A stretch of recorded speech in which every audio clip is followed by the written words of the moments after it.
Hello, hello. Starting up with the first week since using my CPAP, so I shouldn't nod off like last week. Or the week before that. Or the week before that. Or the week before that. Oh, Shion having her delusions. It's where we left off. The issues taking over Leon's life.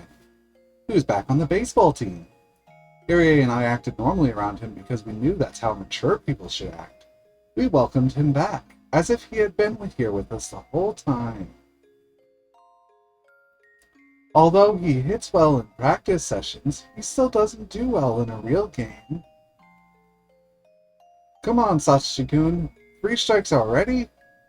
I'm cheering for you. Then Satoshi-kun pounded as he mumbled. I felt tears pouring down my face. Satoshi-kun. Satoshi-kun.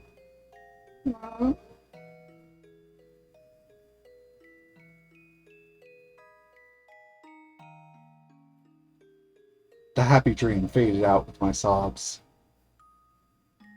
The harder I tried to focus on it, the faster it faded.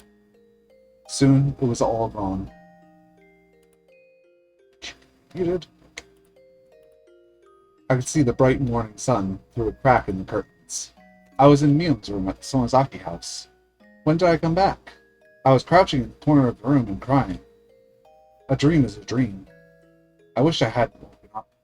But one must wake up from a dream. We live in a world where there are no dreams, and that's why we always wake up. But I wasn't sure if I was the only one dreaming that dream, because I felt like Satoshi-kun was right beside me. Satoshi-kun?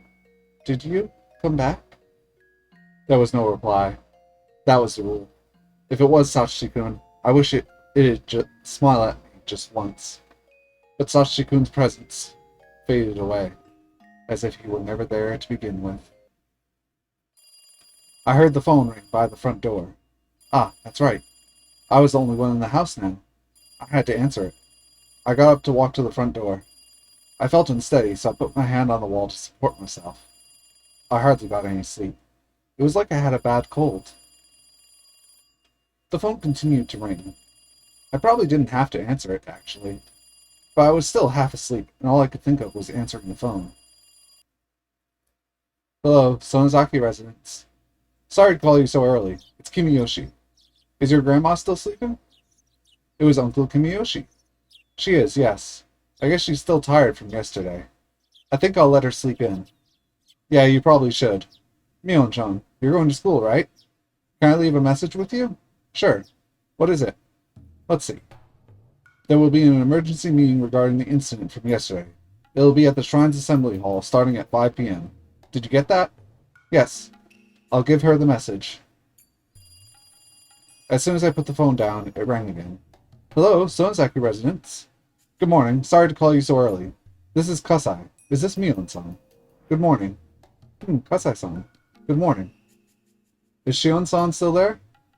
I wasn't panicked, but I hesitated. I could tell him no. Or I could play both Mion and Shion. Shion was washing her face just now. I'll get her for you. I decided to play 2 parts. I went back and forth down the hallway and picked up the phone again. Kasai. Morning. Good morning, Shion-san. Are you going to school today? Of course not. I feel miserable. I kind of expected that. By the way, how are you getting back to Okunomiya? I can have someone come pick you up. I think I can get a ride from Uncle Kimiyoshi or somebody else. Don't worry, I'll figure something out. Your father told me to make sure you go to school often enough. I'd appreciate your cooperation. I'll go when I feel like it. By the way, Kasai, did you hear? What about? You know, the incident from last night. Yes, I have. How truly horrifying. All the past victims were war criminals from the dam conflict, right? But it's different this year. What do you think about that? I don't really know. Kasai wasn't the type to talk too much. If it was about something complicated, he usually responded like that. Do you know why those 2 fell under the curse of Oyashiro-sama? No. I heard this last night. Supposedly, they snuck into the ritual storehouse during the festival. They used a metal wire or something to unlock the door. Kasai went silent for a while. I held my breath while waiting to see how he responded. I expected him to say that he couldn't believe those people were chosen as victims just for sneaking into a storehouse. I expected him to say that it was just too unrealistic. I see. That was stupid of them. Since Tomitake-san was an outsider, I bet he didn't know. I went along with Kasai, but I felt disturbed on the inside. Kasai didn't wonder why breaking into the ritual storehouse would justify their deaths. I had known Kasai for a long time, which is why I knew there was a heavy meaning to what he said. By the way, Kasai, actually, I did it too. Did you go in? Yeah. You went into the ritual storehouse, Shion-san? Yeah. Takano-san invited me. Takano-san, Tomitake-san, and remember Keiichi who moved here recently? Him and me, to make 4 of us. I heard Kasai sighing heavily. Even though he didn't say a word, I could tell he was shocked. I'd never known him to act this way before. Shion-san, don't you remember what happened last year? How do you think you can take care of this? Last year it was 3 nails, so maybe 5 this year? Sorry. I wasn't trying to make light of the situation. I knew I shouldn't have done it. I regret it at least a little, but is it really that terrible a thing to do? You're related to the Sonozaki main family. Do you really think people would understand? But I've been living in Okonomiya all my life. Since the hag hated me, I've barely been to Hinamizawa. Besides, I was stuck at school. How would I know about any of that? I heard another sigh from Kasai. That sigh told me my excuses would be useless. Shion-san, I'm your ally. I want to support you as much as I can. But there are dangers even I can't protect you from. Besides, Sorry. Sis is here. I've got to go. See ya! Click. I interrupted Kasai and hung up. I didn't want to hear it. I didn't want to hear Kasai reject me. He who had been my ally all my life.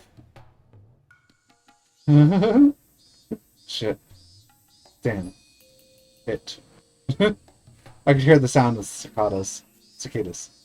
The sound made it feel like I was being cooked on a huge frying pan, making a sizzling noise. I couldn't help feeling remorseful. Now I knew that sneaking into the ritual storehouse wasn't a laughing matter. But I really didn't know it at the time. Sure, the door was locked, so they didn't want anyone to go in. Then why did they change the lock? What did they say? I think it was that Rika-chama said that the previous lock was too heavy for her, so she had it changed to that cheap one. That was how Takano-san broke in. If the heavy lock was still there, this wouldn't have happened. I slapped my own forehead.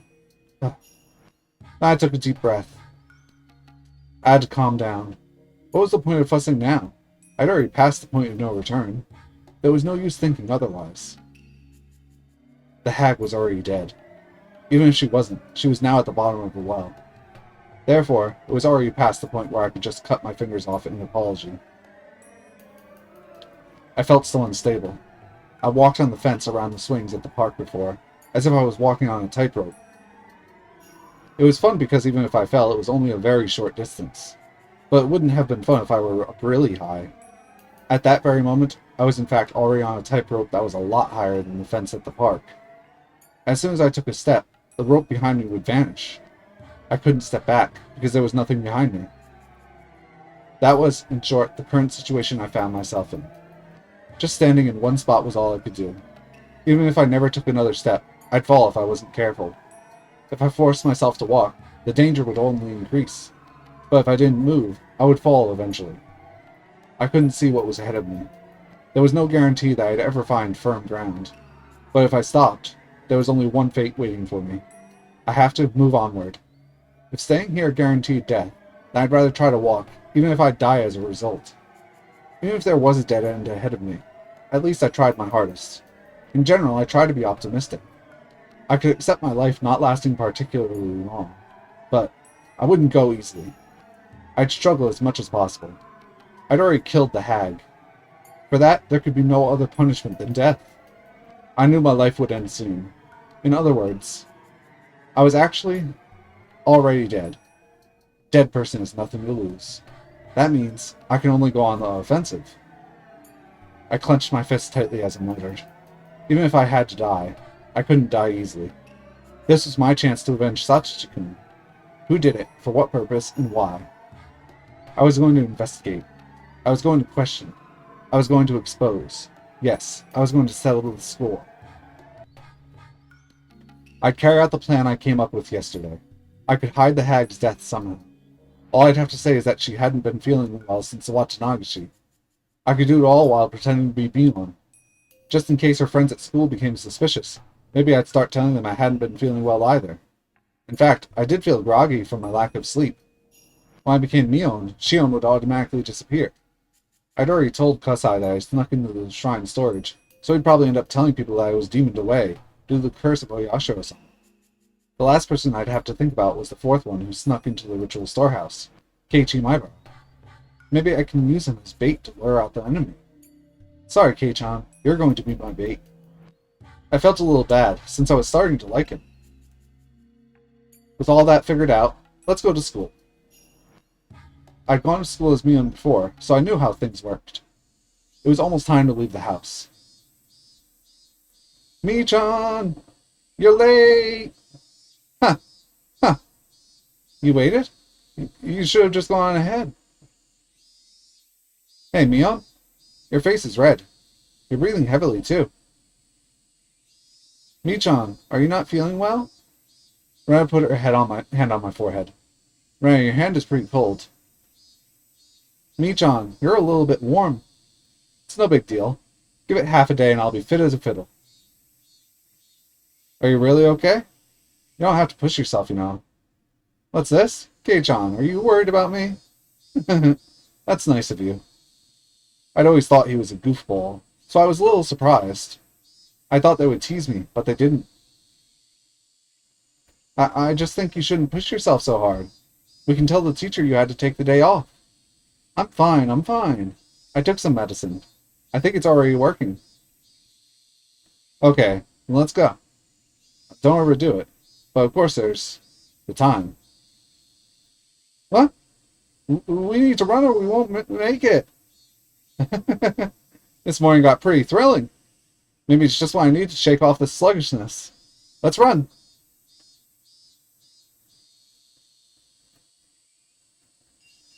Off to school they go. President, if you would. Everybody stand up. At attention. I'd made the same mistake before. I never learned, do I? Do you think Mi-chan is doing okay? She doesn't look good. Oh, really? How unfortunate. It was a good idea to make them believe I was sick. Even if I did things differently from Mion, I had an excuse. Well, you know, girls have those days when they just don't feel well. I don't have those days. Nippon! Mion's friends kept each other occupied and left me alone. Keiichi Maibara. He might suddenly disappear one day. I couldn't let that happen. That would be like letting a fish take the bait and swim away while I was fast asleep with a fishing pole in my hands. I couldn't miss the moment the enemy took a bite out of Keiichi. I had to be very careful. But it was impossible to keep my eyes on him 24 hours a day. Spying on him at school like this wasn't good enough. Should I have him meet with Shion and let her explain that he's in danger? Maybe we could set up a strategy together. I didn't think Keiichi would realize how serious a crime it was to step into the ritual storehouse. I hadn't, after all. Since last year, all the incidents that related to the curse had probably been investigated in secret. People involved with the three families would know about the incident from last night. But Keiichi shouldn't know anything. If he knew where he stood now, he'd be more cautious too. That should make him aware of his surroundings. Maybe he would notice if anything odd took place. The teacher caught him sleeping, so she ordered him to go wash his face. He walked out into the hallway. I was sleepy too. I had to be alert, but I couldn't clear my mind due to my lack of sleep. I decided to go home early. Since I'd been pretending to be sick since morning, my request was approved. As I exited the building, I saw Keiichi washing his face. I thought you'd be out here. Feels better outside, huh? Mion? No cutting class now. It looked like it felt refreshing for him to wash his face with cold water. I washed my face too, but it didn't feel as good as it looked. Mion, how's your cold doing? You're sleepy because of the medicine, not from lack of sleep, yeah? Actually, this is the secret, but After the festival yesterday, I got wrapped up in the party my relatives were having. Well, I had a bit. Oop. I pretended to drink with an invisible glass. Are you hungover? How old are you? Keiichi exaggerated his reaction, but he still seemed worried. Okay, later. I'm going back. Be careful on your way home. Don't wobble into a sewer or a brook, got it? Keiichi turned around to go back to the classroom. Oh, one more thing, Kei-chan. I stopped Keiichi. He, in response, turned around. What's up? This may sound weird, but don't think too hard about it. Well, it depends on what it is. Last night, near the end of the festival. Did you see Tomitake-san or Takano-san anywhere? I noticed Keiichi's body tense up. His reaction proved that he felt guilty about sneaking into the ritual storehouse. He was frightened that Mio and Sonozaki might know about it. I guess this was enough to give him a certain impression of Mio and Sonozaki. You know Tomitake-san and Takano-san, don't you? You remember, Kei-chan, when the four of you were talking during setup the day before? I could clearly see how dismayed Keiichi felt. He was trying to come up with an excuse. I can't remember.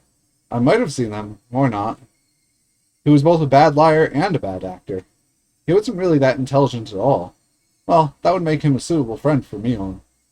He was just a brat, unlike Satsuki-kun. Although, when it came to lying and acting, Satsuki-kun was at about the same level. Maybe Keiichi should be credited for at least trying to tell a lie. Satsuki-kun wouldn't even have said a thing. I didn't need to be thinking about him right now. I see. Then, one more question. On the same night, did you see Shion? This was a very mean question. Keiichi was perplexed, as I had expected. Didn't you ask me that yesterday? I think I told you that I wasn't sure if I had or not. Huh? I'd asked him that yesterday? He must have meant that Mion Sonozaki asked him that question. In other words, she asked him that after he left the storehouse and got back together with his friends. Damn you, Mion. When I asked her, she said she had no idea we went into the ritual storehouse. Shit. Did you? I guess I just thought I'd get a different answer if I asked you again. Why are you so intent on knowing if I did or not? He was getting defensive. Keiichi couldn't hide his panic as he flared up at me. It's not important. It's just that there are some people who are speaking poorly of Tomitake-san, Takano-san, Shion, and you, Kei-chan. I didn't really hear what they were saying, though. Keiichi was really perplexed now. This wasn't fun at all. But it could still be an interesting game. I don't believe that you were doing something bad. I just wanted to ask a bit about it, so I did. Sorry for making you uncomfortable, okay? I made sure Keiichi felt a sense of crisis, then left.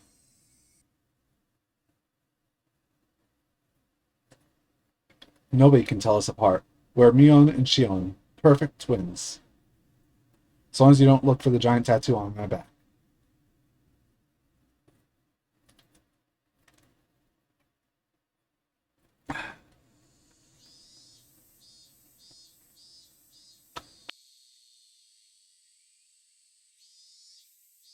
When I returned to the Sonozaki house, I saw a woman with an apron on. It was a housekeeper. Her name was Shimiko-san. The hag had a few housekeepers who took care of the chores around the house. Ah, Mion-chan. I'm glad you're here.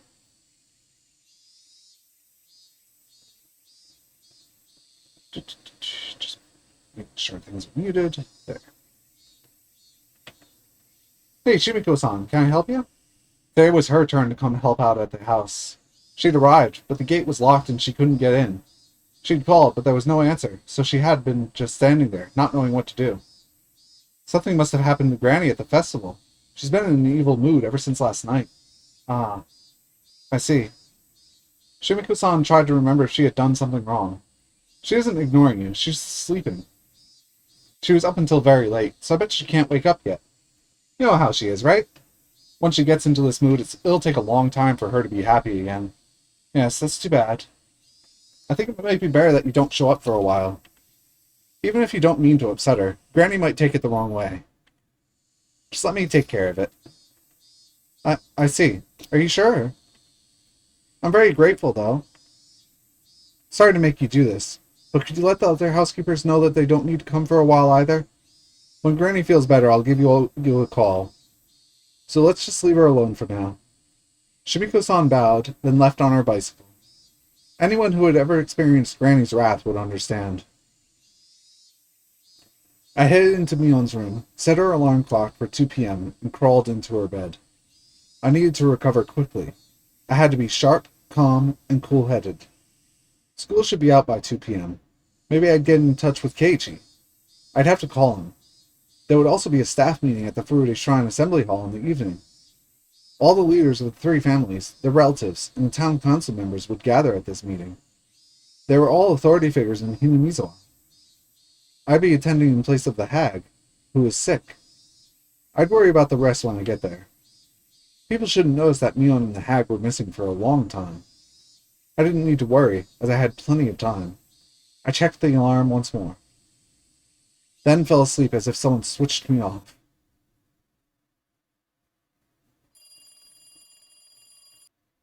Hello? Ah, this is Sonozaki. Well, the younger one. Hello. Do you have time to talk right now? Shion, I thought you'd be sleeping in today with a hangover, same as Mion. What? My sis had a hangover. That's so like her. Keiichi had no idea that the Mion he saw earlier was actually me. He didn't notice when we talked in person, so there's no way he would notice on the phone. I never knew that playing 2 roles would be so much fun. To feel such enjoyment in this game of life or death. Maybe I was getting used to this situation. Or maybe my senses had gone numb. Whoops, sorry. My parents are waiting for an important call, so I can't talk for too long. What do you need? There's something I wanted to talk about, but if we can't talk long, I guess that's that. Then how about we meet in person? If you could show me where the library is too, that would be great. You mean the public library near the station? Yes, that's fine. I go past there on my way to work anyway. We decided to meet in Okonomiya. It wasn't easy to get there from Hinamizawa, but I had to hurry. I couldn't run into Keiichi as he was heading there himself. I recalled that the key to the hag's motorcycle was in her secret drawer. The hag usually got driven around for public events, but when she had her own errands, she rode her motorcycle. Keiichi, I assumed, was going to ride his bicycle. I tried to get to Okonomiya before he did.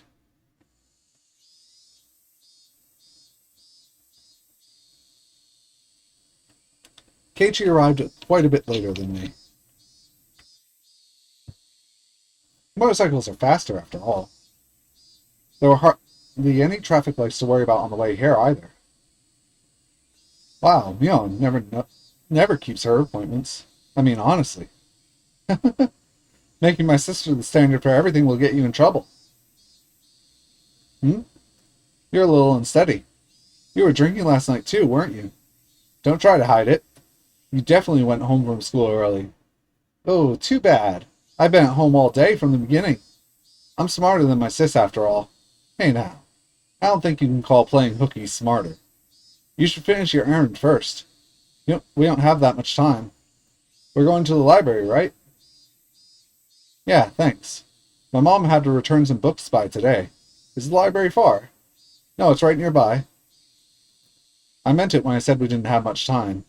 I had to hurry a little. I was just going to talk to him on the phone, but I ended up coming all the way to Okonomiya. After our talk, Keiichi would slowly head back to Hinamizawa on his bicycle. I'd have to rush back there while making sure I didn't run into him. Otherwise, I couldn't make it on time for the meeting. Maybe I could be a little late, but since I needed to hear everything they were going to discuss, I didn't want to be. This was the Shishibone Public Library. It was sizable, filled with a collection of moldy, smelly books. But they did have air conditioning, and it was quiet. It was the perfect place for when you wanted to be alone. After Sachi-kun disappeared last year, I came here a lot to think about various things. This was where I first met Takano-san. I didn't want to run into her with Keiichi in tow, but then I remembered that she was already dead. The first floor of the building was occupied by government offices. The library itself was on the second floor, so we had to walk up a huge staircase to get there. I tasted cool air on my skin as soon as I walked through the automated door. Unlike outside, it was very quiet in here. The room temperature was both comfortable and suitable for books. I could smell the scent of the old pages. All libraries smell the same. Keiichi walked up to the return table after he said so. Because it was a weekday, there was hardly anyone around.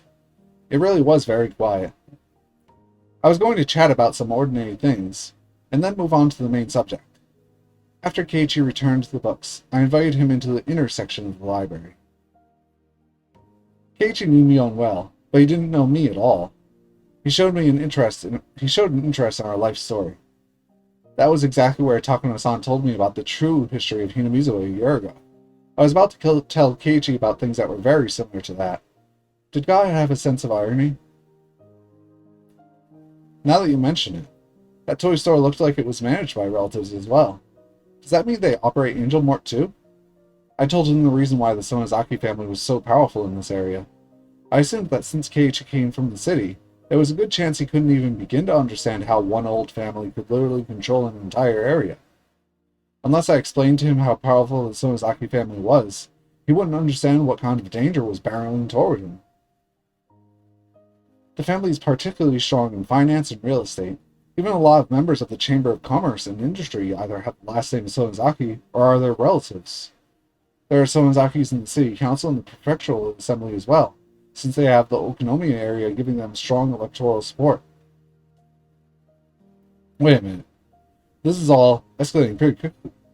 Your relatives operate shops in downtown Okonomiya, and they're especially strong in finance and real estate? On top of that, a lot of people in the Chamber of Commerce and Industry are relatives, and there are even some elected local offices? Keiichi counted with his fingers. He was clearly surprised to hear all that about the Sonozaki family. It seemed he was flexible enough to accept even something that sounded outrageous to him. He was starting to understand things, although slowly. The way he viewed Shion Sonozaki was changing little by little too. That should be enough background information. Now I could go on to explain about Mion Sonozaki, his successor. Then I'd change the subject, like Takano-san did with me. I'd go on to talk about the curse of Oyashiro-sama, and then the series of mysterious deaths. So then, the Sonozaki family, it's pretty famous in this area. Yep. Crazy, isn't it? A fat man with a cigarette suddenly cut into our conversation. Oishi, why was he here? Hello, good afternoon. Are you on a date today? Why I would give to be young again. If you thought we were on a date, then why are you bothering us, Oishi-san? What timing? It couldn't be coincidence. I knew this man too well. He was crafty, sly, and clever. His presence here just can't be a coincidence. Did you see us somewhere in town and follow us? But why? Do you need something from me, Keiichi, or perhaps the both of us? From what I could guess, I didn't think it was me that he wanted something from. It was almost like he was trying to keep Keiichi away from me. Oishi was aware I gave false testimony to protect Satoshi-kun last year. Maybe he didn't think he could talk to Keiichi if I was around. Why did Oishi need to talk to Keiichi? It must be about the incident from yesterday. I'm sure there were plenty of plainclothes officers at the festival, so they had to have seen who was last with the victims. In other words, Keiichi and me. But Oishi knew I was hard to deal with. That was why he was focusing on Keiichi at present. Why did he have to show up at a time like this? Marbara-san, right? You're one tough guy. Two-timing the Sonozaki sisters, are you? No, I'm not two-timing anyone. Keiichi looked at me, hoping for assistance. He blushed. The way he panicked reminded me of Satoshi-kun. That aside, this wasn't going well. Oishi might even start talking about my relationship with Satoshi-kun. I didn't want him to, nor did I want Keiichi to have any preconceptions. Oishi took a quick glance at me.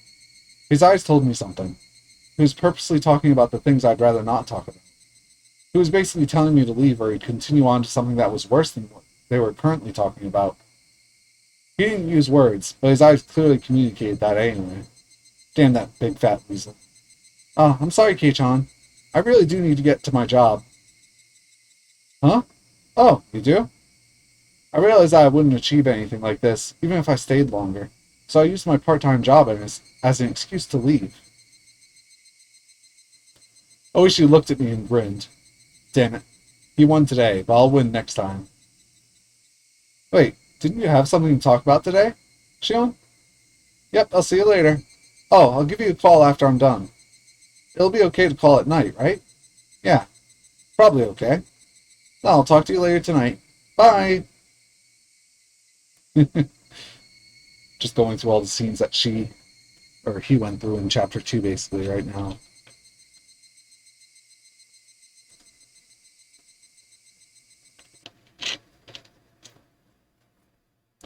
The hag's motorcycle had become my primary means of transportation.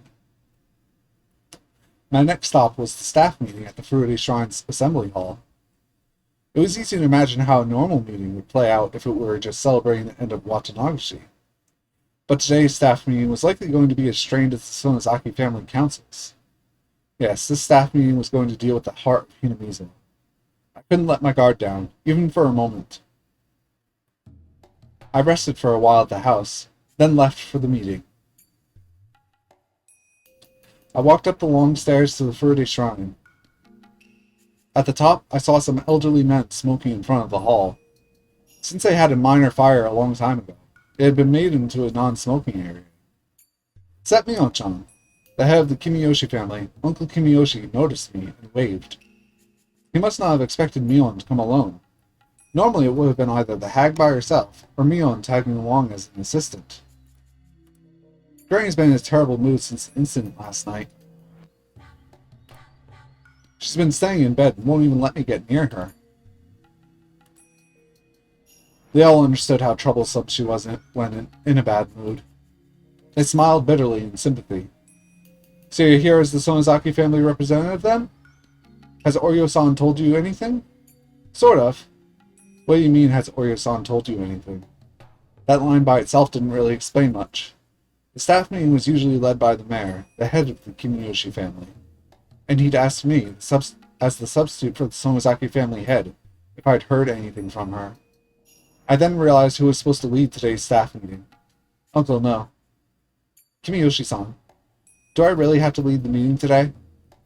According to the ranking order at the family councils, any substitute for the Sonozaki family head is above the Kimiyoshi family head. In other words, I'd have to leave today's meeting. There was no way I could do that. Don't worry, I'll do it.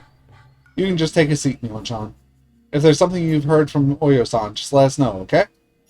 Kimiyoshi-san, why don't we get started? Everyone's here now. The smokers put out their cigarettes and went back into the hall. The tables were set in a horseshoe shape. I was told to sit next to the chair reserved for the chief. The seat opposite mine was empty.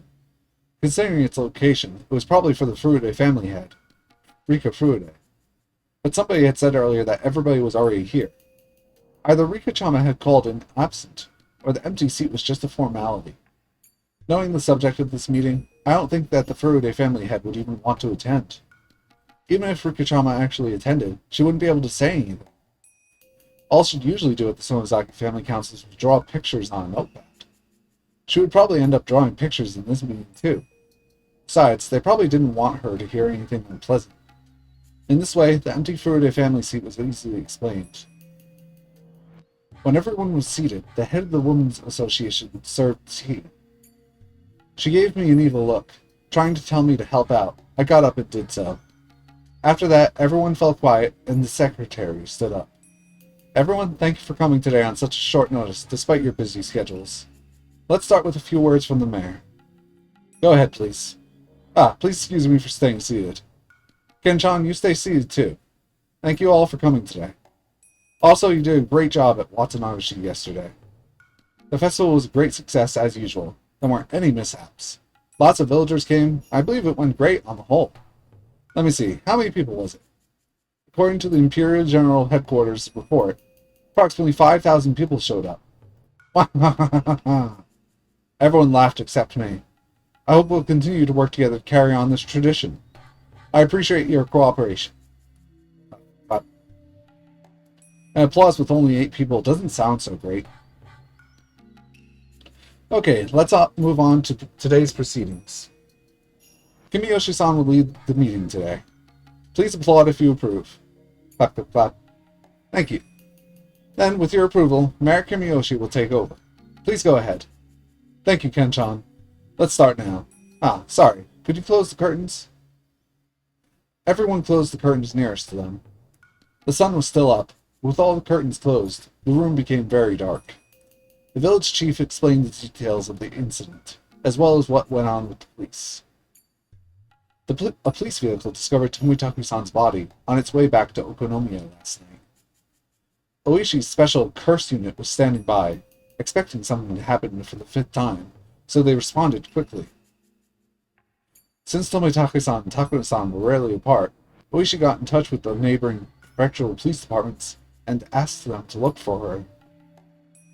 As a result, they found a burned body of a woman in the mountains of the Gifu prefecture, and the body was then identified as Miyotaku. Considering the circumstances, the police ended up labeling the incident as the 5th of the ongoing series of mysterious deaths. When he finished, there was dead silence. I watched to see who would speak first. Nobody said a thing. Then, I noticed Kimiyoshi-san looking at me. This was where the head of the Sonozaki family would speak. Mion-chan, has Uryu-san said anything about this whole thing? Everyone looked in my direction. I was sure they could see the hag in me. I'm Mion Sonozaki, acting head of the Sonozaki family. I'm here in place of Oryo, the current head. Thank you for having me. I became Mion. I tried to become as cold and unfeeling as the Mion I witnessed a year ago. That cold version of Mion was inside of me. That was me. I was hurt. Unfortunately, the curse of Oyashiro-sama has come to pass for the 5th time. This is deeply regretful. Everyone was held captive by my words. I wasn't a little girl anymore. The hag was speaking through my mouth. They all heard me and trembled in fear. Does anyone know why the curse happened again this year? After my question, everyone whispered to each other. I will tell you. It was because they broke the rule of the ritual storehouse and desecrated the sacred ground within. How dare they? A few elderly men got up and yelled. The fools! I can't believe this! They deserve to be killed! Oyashiro-sama, please calm your anger. Oh my, oh my. How did that happen? Oyashiro-sama, this is why we hate outsiders. They just don't think. They're just too stupid. They got what they deserved. It was their own fault. It sounds like a lot more than 8 old men. The angry old men yelled even as they trembled in fear. Their sudden change scared me more than a little. Even Uncle Kimiyoshi, who was usually so gentle and sweet, became like a demon of war, cursing those who broke the rule of the ritual storehouse. It had become like a raging ocean inside the assembly hall. Their yells spun about like a whirlpool. They roared, crashed, and howled. Even while doing nothing but watch, I could feel myself turning pale. Mion threatened me yesterday, and Kasai had been shocked this morning. What I saw before me was similar to that. Even the sweet and gentle Uncle Kimiyoshi was saying they deserved to die. I was fearful of the sudden change in these elderly men. More than anything, the fact that they all believed that those people deserved to die for trespassing was what terrified me. It wasn't just that, of course. The real thing I was scared of was that I was one of the people they wanted dead. In other words, it was almost like they were telling me to die of the curse. If they were to find out I snuck into the ritual storehouse, it was very possible that they would strangle me on the spot. Actually, they might not kill me that easily. By then, I was certain. The people in this room were true believers in Oyashiro-sama, like the hag. They wouldn't hesitate to murder whoever made Oyashiro-sama angry on his behalf. Even if they didn't carry out the killing themselves, they would pretend they didn't see anything. Yes, not even if my head was cut off right in front of them. Everyone here would act in collusion and say I never attended today. If they all testified that they waited and I didn't show, I'd be demoned away. It would be far too easy for them to erase someone and have them disappear. There was no mistake. The people linking the hag and the curse were definitely here at this meeting. I continued speaking. I was Mion Sonozaki. I was on the side responsible for the curse. Therefore, at that moment, I didn't need to worry about anything. Nobody could tell the difference between Mion and me. That's what would keep me safe. Please, be silent. Hey, quiet down. Uncle Kimiyoshi helped me to quiet everyone, but his tone was violent. He really scared me. Everyone gradually became silent. In fact, it was 4 people who snuck into the storehouse. 2 more remained. People once more became restless upon hearing that, but Uncle Kimiyoshi yelled at them again and they settled down. Tomitake-san and Takano-san were old enough to be made responsible for their own poor judgment. As a result, the curse of Oyashiro-sama fell upon them immediately. But the other two were simply children. The curse is yet to fall upon them. But there will be some kind of punishment.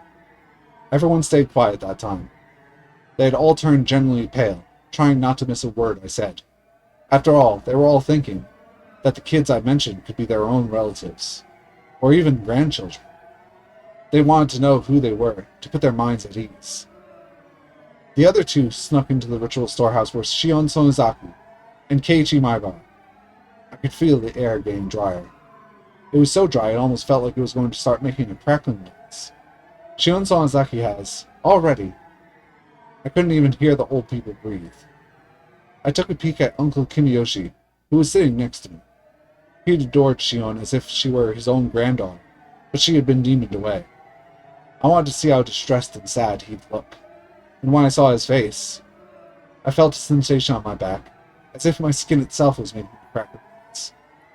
He didn't even have an expression on his face. Uncle Kimiyoshi adored me. I loved him and I thought he loved me too. That was why I expected him to be saddened after learning that I met with such a cruel fate. What was I thinking? The memory of his warm smile shattered inside me. There was no way of describing the fear I experienced in that moment, in mere words. He had suddenly changed into someone I didn't even recognize. Uncle Kimiyoshi noticed me looking at him and spoke. What about Keiichi Maibara? Not yet. I had to take a deep breath to regain my composure. All four who snuck into the ritual storehouse would suffer the curse of Oyashiro-sama. Keiichi Maibara is no exception. Chilling looks, cruel looks, motionless looks, shrewd looks, and the looks of people who were about to snap. I could feel the demons chewing my words while they stared at me with their sharp eyes. I could see some of them sticking their snake-like tongues in and out. I could see flames in some of their eyes. They were memorizing the names of the intruder the curse had yet to fall upon. And so, the meeting went on.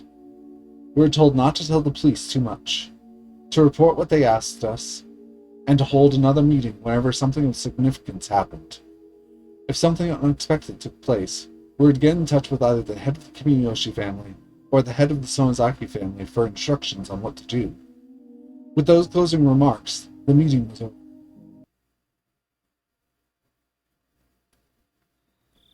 It was already getting dark outside. Being in a valley surrounded by mountains, once the sun went down in Himizo, it got dark quickly. Even if it was hot during the day, it had cooled down quickly at night. The elderly people said goodbye to each other and left on their bicycles, or their motorcycles, or in their cars. Uncle Kimiyoshi waved them goodbye and started to head home himself. I called out to him. Kimiyoshi-san, do you have plans after this? I called him Kimiyoshi-san instead of Uncle Kimiyoshi. He stopped. No, I don't have anything planned. Can you stop by my house? Does Oryo-san want to see me? Yes. She wants to talk to you about something in person. Okay, I'll stop by. Uncle Kimiyoshi arrived at the Sonozaki house. He often came to the house to have secret meetings with the hag, so he wasn't suspicious at all. I invited Uncle Kimiyoshi into the living room. I served him a cup of tea and told him I was going to go fetch the hag. I left the room and killed some time down the hallway. Granny will be here after she gets dressed. She might take a little while. Oh, that's okay. I'll just wait. Uncle Kimiyoshi relaxed as he sipped his cup of tea.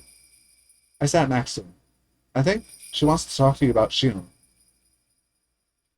I mentioned my name and watched for his reaction. Uncle Kimiyoshi looked so grim. I couldn't even tell if he heard me. I decided to continue speaking until he reacted in some way. You remember the incident from last year with Shion, yes? She became friendly with people of the Hojo family. She was forgiven after ripping out her nails, wasn't she? Yes. 3 nails. Uncle Kimiyoshi folded his arms and thought for a moment. Where is Shion-chan now? In the basement. How is she doing? Uncle Kimiyoshi sounded worried. When I heard that, I felt relieved that Uncle Kimiyoshi was on my side. His anger in the assembly hall was just an act. She's been crying. Mion-chan, Tell me, what is Oreo-san going to do with Shion-chan? She hasn't told me any details. As you know, Granny becomes awfully quiet when she's truly furious. Going into the ritual storehouse, huh? Furthermore, it's her own granddaughter. That's a tough decision to make. Uncle Kimiyoshi thought that the hag must be unsure of what to do with Shion. What do you think?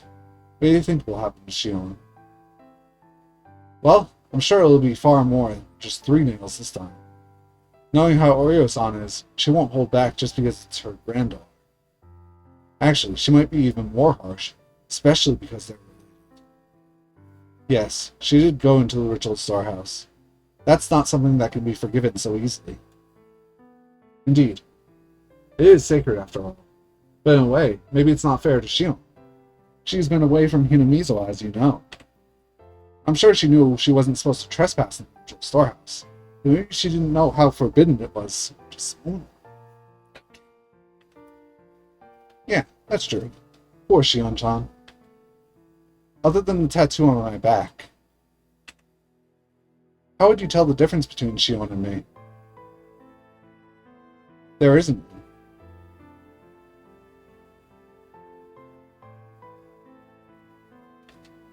There's no point in distinguishing between Mion and Shion in the first place. Twins are proof of bad luck. One should be eliminated as soon as they are born. Such is the family precept. The hag actually put her hands around my neck right after I came out of it. That's how the story went, at least. In the end, the hag didn't kill me, but instead pretended I didn't exist. She forced herself to call one of us Mion, and the other Shion. She adored Mion, and hated Shion. My sister and I never understood why we had to go through that. We didn't care who was Mion or Shion. So one day, we came up with an idea. We decided to share the joy Mion experienced and the sadness Shion experienced. We often switched places. We were both Mion, and at the same time, we were both Shion. Adults around us tried to put different clothes on us or style our hair differently so they could tell us apart. That was nonsense. No matter what they did to us, all we had to do was switch places and nobody could tell us apart. Finally, they decided that we switched places because we were always together. On that day, Shion got to go to an amusement park. Since then, we've been separated. Mion-chan, I can't even imagine what will happen to Shion. Whatever it is Granny decides to do, I'm not in a position to say anything about it. She doesn't listen to her relatives. You're right. That's something Oreo-san needs to work on. If Shion wasn't Shion Sonozaki, she would have been dead a long time ago. I can't even begin to imagine what kind of punishment might be equal to death. Even if she isn't killed, she'll probably never see the light of day again. In other words, she'll be demoned away. Mion-chan, does Shion-chan regret what she has done? Yes. In response, Uncle Kimiyoshi tapped my shoulder, and then slapped his own chest. He smiled reliably. Don't worry. If Shion-chan feels bad about what she has done, she won't be demoned away. Leave it to me. Really? I'm sure Oreo-san will be furious to hear me say anything. But I won't give up.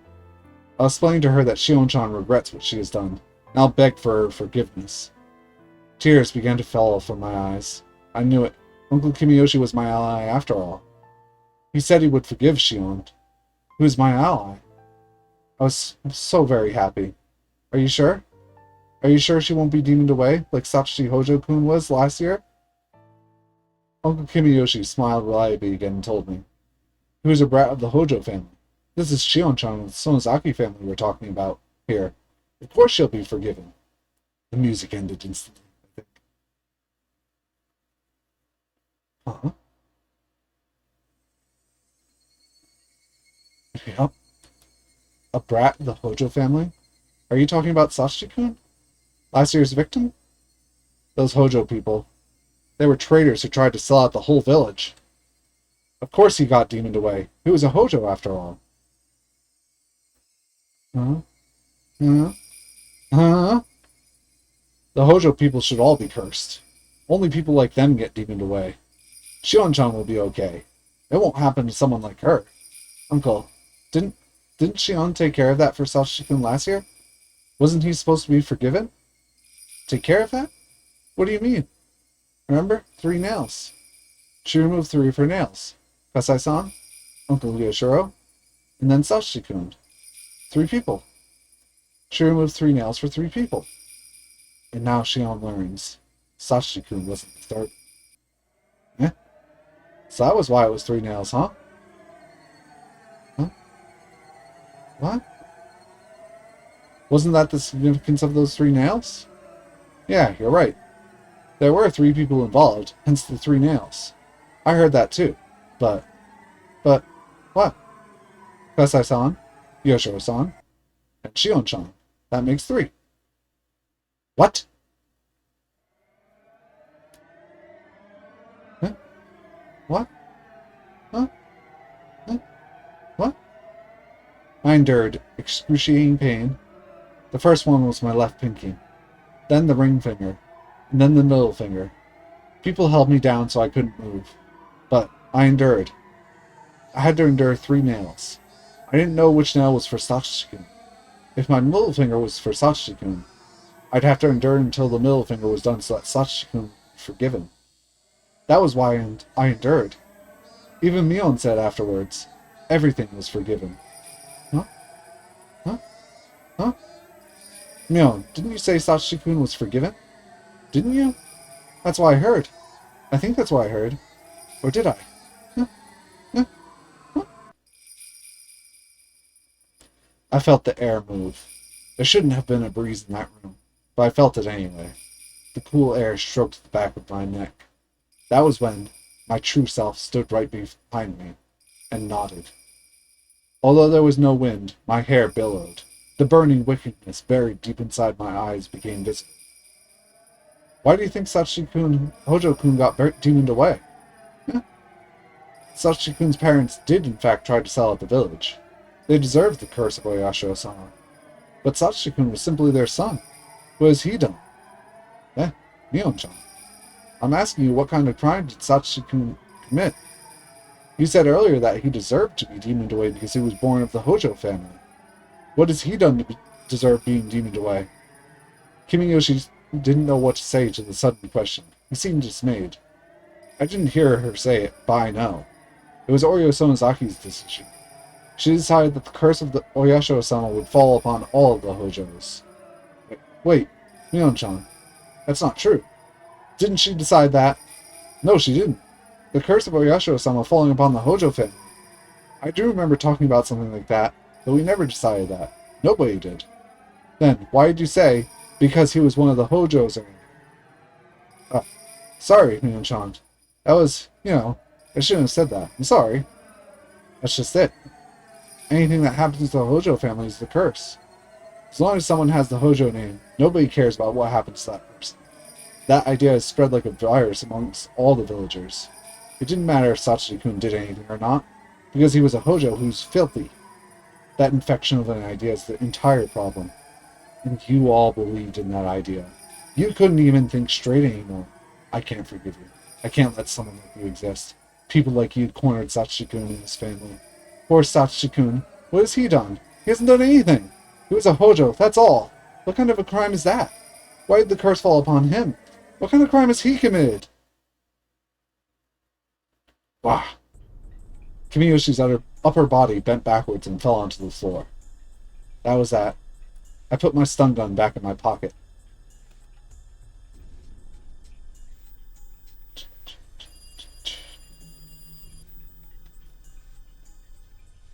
Sorry, Shion. What was that you just said? Apparently, Takuno-san and Tomitaki-san died last night. Takuno-san was found burned to death. Tomitaki-san was, well, it looked like a suicide. I found out this morning. I heard my father talking to a relative on the phone about it. As I thought, Keiichi didn't know anything about what happened after the festival last night. Of course, it's not getting reported by the media. That's how it was in the past, too. Keiichi insisted that unless he heard about it on the news, it couldn't be real. But the investigations into the series of mysterious deaths are done in secret. Of course he didn't hear about it on the news. I heard the mayor and several important politicians from the Zonozaki family put all the pressure they could on the police. Then you mean their deaths are going to be dealt with in total secrecy? That's how it is. Of course, the police are still investigating. That's being performed in secret too, though. So I hear the investigation itself is very restricted in what it can and can't do. You could essentially say that they're interfering with the police investigation. I can't believe this. People died, yet they're dealing with everything in secret. If we break it down further, it means that no matter who dies in the night of Watanashi, it won't go public. That's the biggest pile of bullshit I've ever heard. Kei-chan, remember how I said before that the villagers could be the ones carrying out Oyasho-sama's curse? That's what I mean. At some point, a tradition was created here in Hinamizawa, where every year you're allowed to kill someone on the night of Watanashi. Yes, that's the truth about the series of mysterious deaths in Hinamizawa, also known as Oyasho-sama's curse. On the day of Watanashi, 2 people will be killed.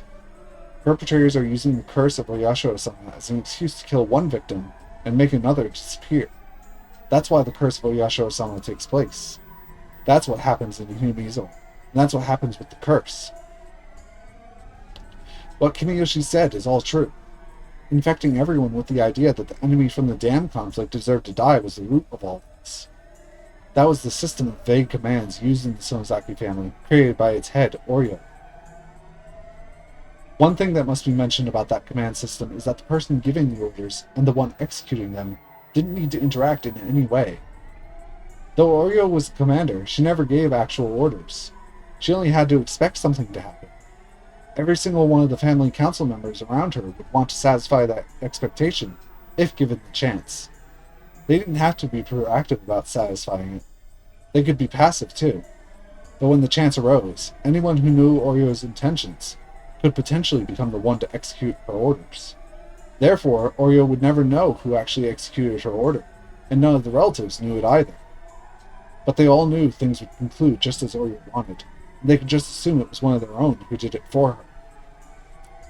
This passive support system was thoroughly effective, and it spread all over the village. Its ties became even tighter after the dam conflict. Anyone could be the one to execute Oryo's orders. Therefore, everyone supported each other. If someone did something, then the others would try to satisfy Oryo's expectation in different ways. For example, they'd come up with false evidence, or otherwise passively interfere with an investigation. Even if they didn't know exactly who they were protecting, they'd still work together to protect whoever it was. Yes, I had finally figured out how it all worked. Phrased in a more organized manner, it would go as follows. The system of killing 2 people who are unwanted by the village each year required 3 elements. The first element was a region of solidarity. It was created during the long and unique history of Hinamizawa. Villagers' bonds became even tighter during the dam conflict. That was one of the conditions for this place to have a curse. It was an element that was already in the region, not one that could be created. The next element was having the same moral standards. This was a very important element, as the curse wouldn't have happened without it. Also, this element was created by Oryo Sonozaki herself, and that was why she could claim that this system was established by her own will. Having the same moral standards means that everyone everywhere acknowledges the same enemy. Even when everyone in the village joined together, it would be meaningless if they all didn't know exactly who the enemy was. During the dam conflict, Oryo Sonozaki made the identity of the enemy very clear to everyone. They couldn't just say that they were against the dam construction and that the government was their enemy. That wasn't clear enough. The government didn't really pinpoint who the enemy was. But Oryo made enemies out of the construction site itself, and therefore its manager. She chose targets that the villager could see with their own eyes. They were clear and easy to understand. The villagers acknowledged that everyone at the dam construction site was their enemy, and that construction site manager was the enemy commander. Using the same method, she labeled one after another as an enemy of the village, practically cataloged a list of enemies to print into the villagers' minds. Earlier, I had used the term infecting for this phenomenon. Those infected by this idea were the people unconsciously given the orders to commit murder. When the infection spread across the village, when all of Hinamizawa's residents acknowledged the same enemy, that's when Hinamizawa itself became a murderer.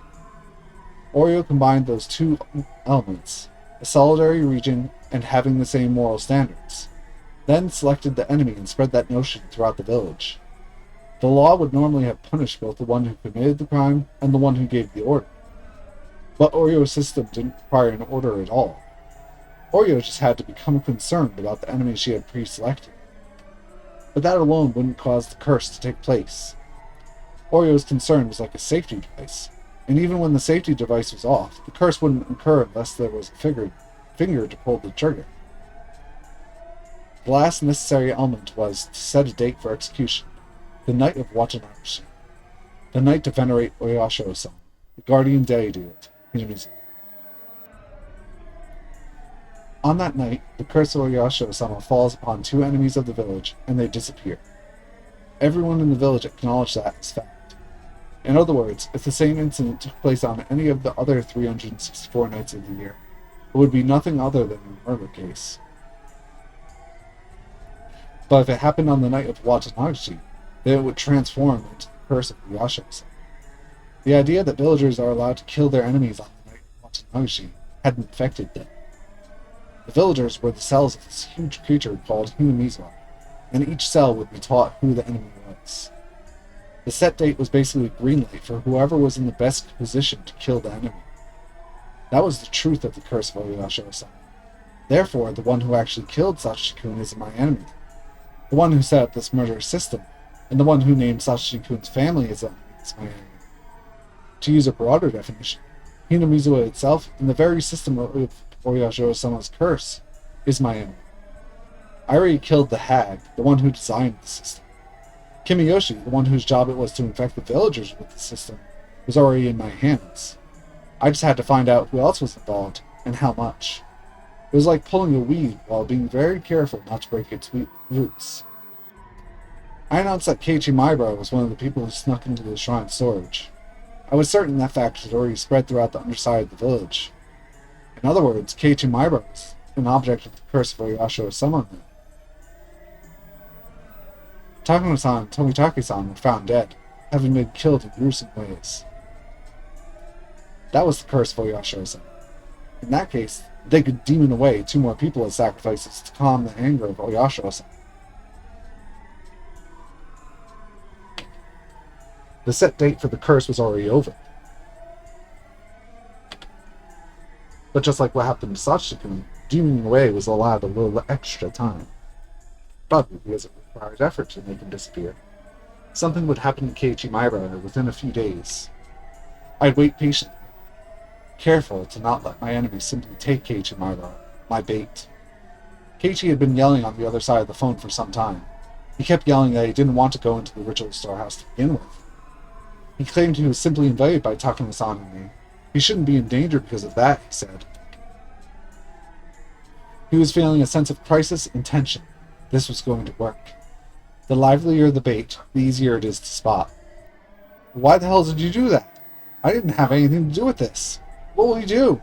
What are you going to do, damn it? How are you going to take responsibility for this? Huh? Hey, are you listening? Shut up, I've heard enough of your pitiful tears. I hung up the phone. There was no point in talking to him when he got like that. Besides, I'd already achieved my goal, which was to make him realize the danger awaiting him. I took a deep breath, then called the house of the village chief. Hello, Kimiyoshi residence. This is Sonozaki. So, did you find the mayor? Oh, it's you, Mion-chan. We've been calling everyone, but no luck. We can't find him. I don't know who else to call. I wonder where he is. We called a few places too, but nothing. I talked to Granny, and she says we should have the youth group look for him. At this time of day? Besides, we aren't even sure if he's really missing. It's right after Watanabe. She just thinks we should be cautious.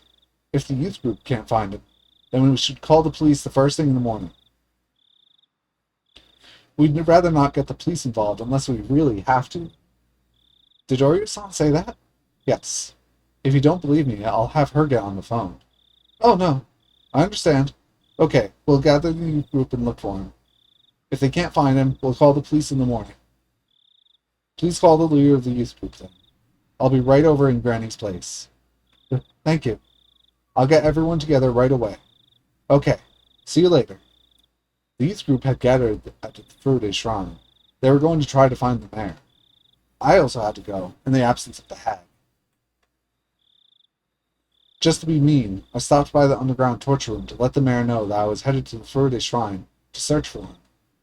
Incidentally, according to the tab on the keychain, this underground torture room was actually called the Underground Storehouse for ritual implements. This was the man who was yelling that whoever trespasses on the ritual storehouse should be killed. Although it was an underground ritual storehouse, he was there now, atoning for what he had done. It was pretty ironic. Maybe I was the only one who felt that way. How are you doing, Uncle Kimiyoshi? Think. Kimiyoshi didn't say a word, but he made a noise with the chain. Everyone is making such a fuss because they can't find you. Your family called me, so I suggested they gather the youth group to look for you.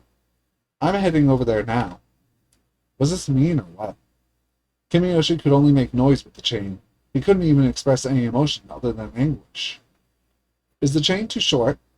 Why don't I make it longer every time you give me an answer to a question? If it's even a little longer, you'll feel better.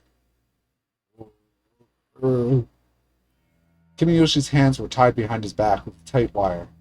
He was wearing a leather collar with a chain, which was strapped tightly around his neck, too. The collar's chain was on a pulley attached to the ceiling, with the chain pulling him up toward it.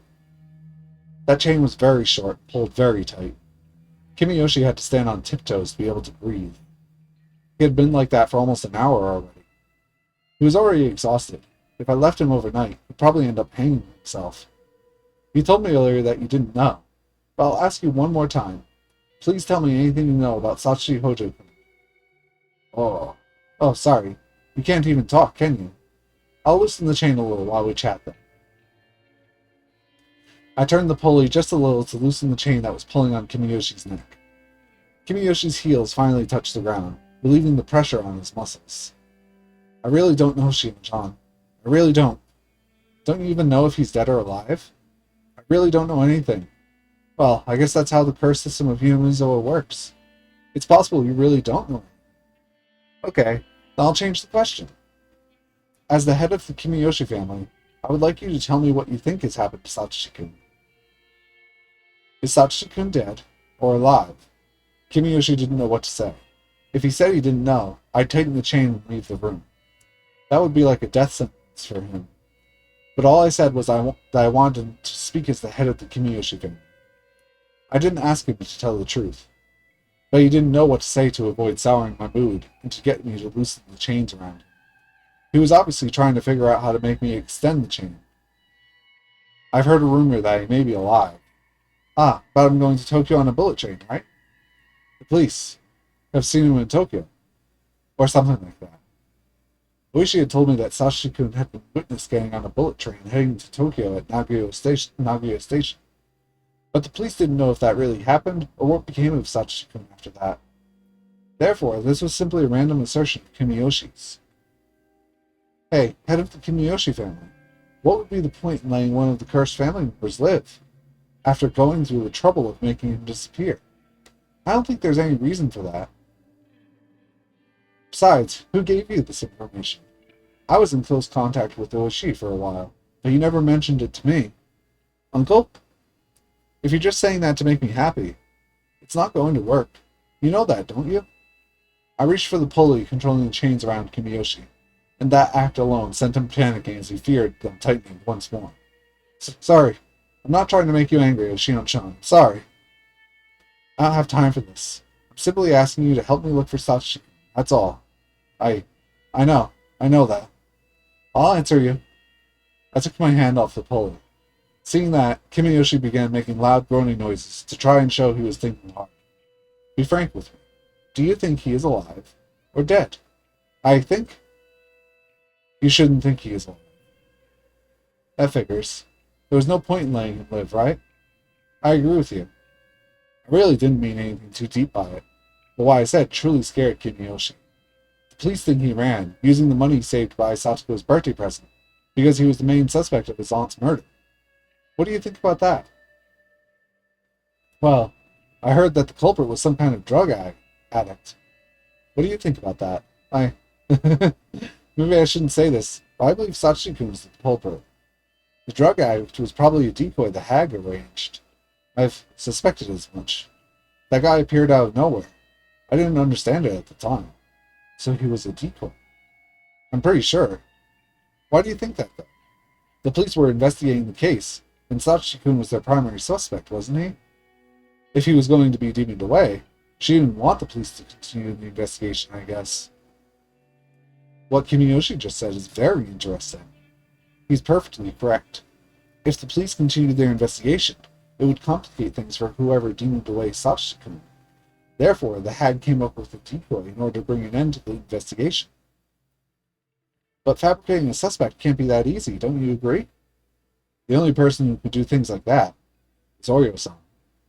I knew the hag was very powerful on the underside of Hinamizawa, but I never knew she was that powerful. I'm sure you've heard quite a few rumors during the dam conflict. Didn't you also hear things directly? During the dam protests, I actually saw them issuing orders to my relatives, like, destroy their heavy machinery. Or, can we set up a checkpoint to blockade their construction vehicles? They set free their comrades from the police by coming up with alibis, destroying or forging evidence. I had seen relatives do those things, as well as the hag calling in counselors to the house to protest. As a child, I was pretty impressed. But when I thought back, it was more than that. She was truly the mastermind who controlled the underside of the world. You've heard about the kidnapping case of the grandson of the Minister of Construction, right? So it really was a kidnapping, huh? I heard the grandson was demoned away and then found in the middle of the mountains in Takatsuyo, or Yagauchi. That was at Oryo-san's command. The minister promised to stop the dam construction. The grandson was released. All the top people in the ex-Guardians know that. I guess I was right in the middle of it when it was happening, but I didn't notice. The hag, the three families, and the ex-Guardians are truly magnificent. Huh? How terrifying.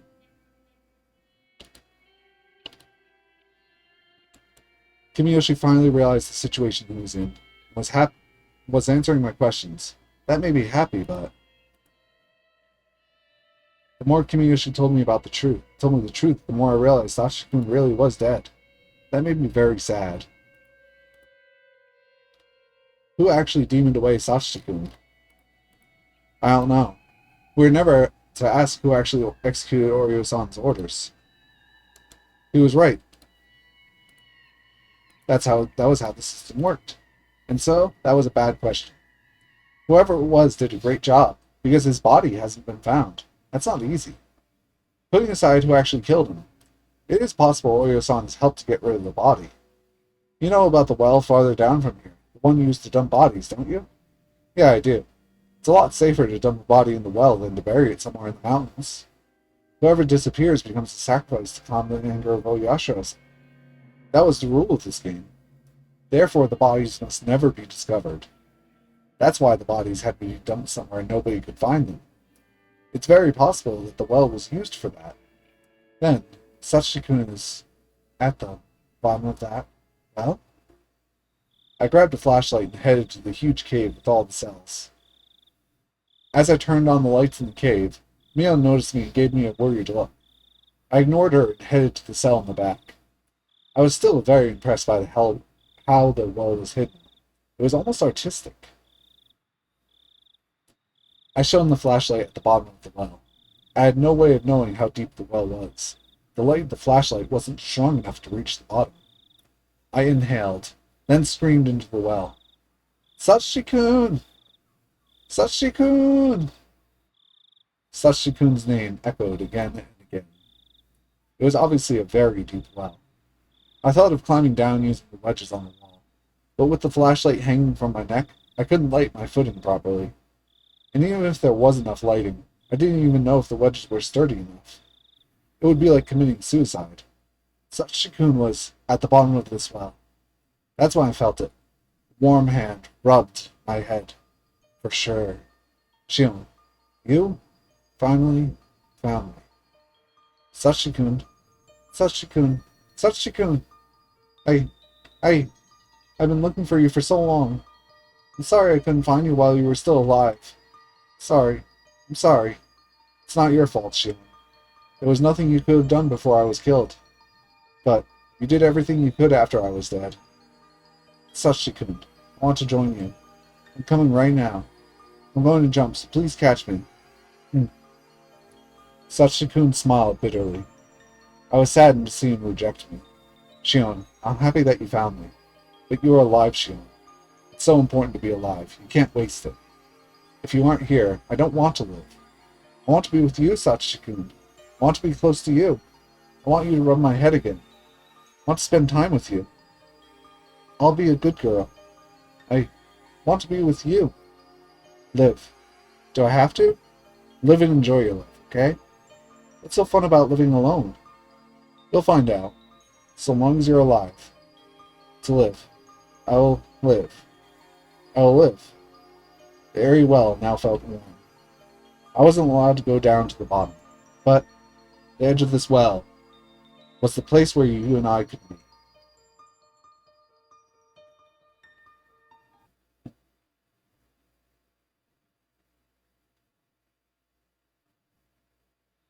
Mio, Sachiko-kun, I found him. He's at the bottom of the well, isn't he? I think so. I can't think of anywhere else he'd be. Mion started to sob.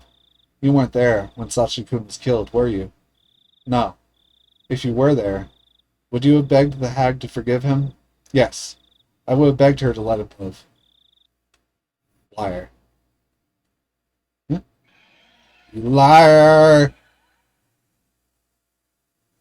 On that day, a year ago, I had just recalled how cruel Mion was then, when she forced me to rip out my nails, acting in her role as the successor. Even if she was there when Sachiko-kun was killed, she wouldn't have stopped being the successor. Sachiko-kun was brought to the torture room. When he saw Mion, I'm sure he thought she would save him. Even as he heard the family head read out his death sentence, I'm sure he looked at Mion and believed that she would save him. He believed Mion was acting that way only because she was with her relatives. He believed she would help him, but she didn't do anything. He was strapped to a restraining device, yet she still wouldn't do anything. Mion was cruel. Mion? Isn't that about time to help me? I see. I get it. You're with the rest of the family members, so you can't show even a hint of compassion. That sucks. Help him! Help him! Why? Why didn't you help him? You saw him looking at you, begging to help him, didn't you? Why didn't you help him? Even when he was going through a rough time because of his awful aunt. You didn't help him. You pretended to sympathize, but you didn't help him. You ignored him. He was cornered because you didn't help him. I tried. I tried to support him. Even when you didn't protect him from killing his aunt, I did. I sacrificed myself to fight for him. 3 nails were nothing, but it wasn't enough to rescue Sachiko-kun. I couldn't help him. Do you know why? Because I was Shion then. As Shion, I was kept away from Hinamizawa, and nobody told me anything. I couldn't know anything. But you were different. You were Mion. You were right in the middle of everything, and you knew everything, and everyone told you everything. If I were you, I could have helped Sachiko-kun. I would have. But you were Mion. Give it back, Mion. That name isn't just yours. It's mine, too. Besides, it was mine to begin with, remember? I just let you be Mion, remember? It was mine. Give it back to me. Give me my name back. I can't stand that you even look like Mion. If I were Mion then... I kicked the bars. I kicked them again and again. Mion curled up fearfully in the back of the cell, as if she were trying to prevent the bars from crashing down onto her.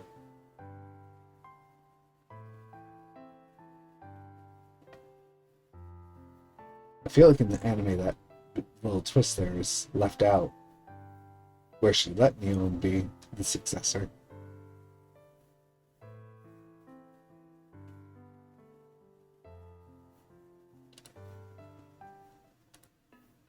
Maybe we'll detail that here. After that, I joined the youth group in the search for Kimiyoshi.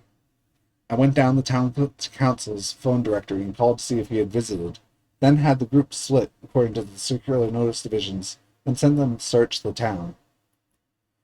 Everybody seemed to be assuming they wouldn't find him, but since I knew they definitely never would, it was just bothersome to me. Even after midnight, they were all still enthusiastically looking for him. I bore the sleepiness while yawning. Then I heard somebody whisper, "Last year, we did the same thing when Sachi Hojo-kun went missing." The youth group was looking for someone who would never be found, just like last year. I was yawning because I knew this. Last year, there must have also been some people who were yawning and grinning on the inside. When did we stop searching last year? Do you remember? Hmm? When Sachi Hojo-kun was missing? Oh, what time was it? I guess that was around midnight. It was already 2 in the morning. Oh, they spent this much time searching for Kimiyoshi. They didn't do the same when Sachi-kun went missing. After all, some people knew they wouldn't find him. They must have been sleepy. They must have said they should leave it to the police. Shit. Shit. I want to kill the people who said that.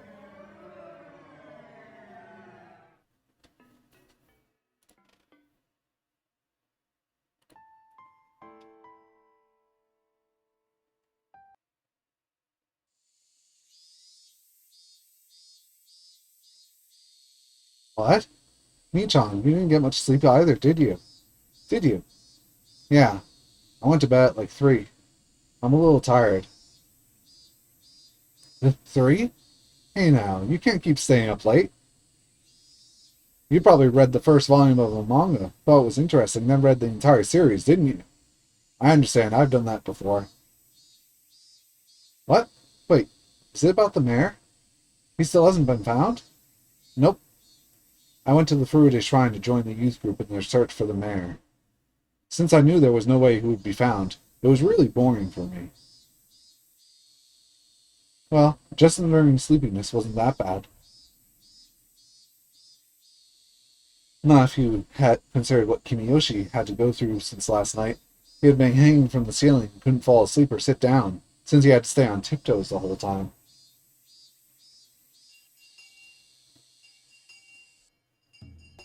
The teacher explained to us that the mayor had gone missing, and asked us if we knew anything. A couple of people said some things, but they were irrelevant. To me, this issue meant nothing, but it was all my classmates were talking about. I observed Keiichi Maibara. I had no idea if any type of danger was drawing closer to him. Maybe I'd call him again tonight, pretending to be Shion. I told him some outrageous stuff last night, so he panicked. But I was sure he'd calm down after a day. At that time, I heard a little girl's laughter. It was Rika Furude, the last survivor of the Furude family, their current head. However, she wasn't really treated as one. During the family councils, she'd often draw pictures or take a nap in the hag's bed. She wasn't even invited to last night's meeting. It was hard to believe such a little girl was responsible for part of the curse system. However, even though she wasn't in a respected position as the head of the Furude family, there were plenty of old people who worshipped her as the reincarnation of Oyashiro-sama. I'd heard from someone that Riku Furude was rather odd, and seemed to behave as if she knew she was that reincarnation. Maybe Takano-san had told me that at the library when she was alive. When Riku Furude became worried about something, elderly people who worshipped her would make arrangements. It was very similar to the Sonozaki family.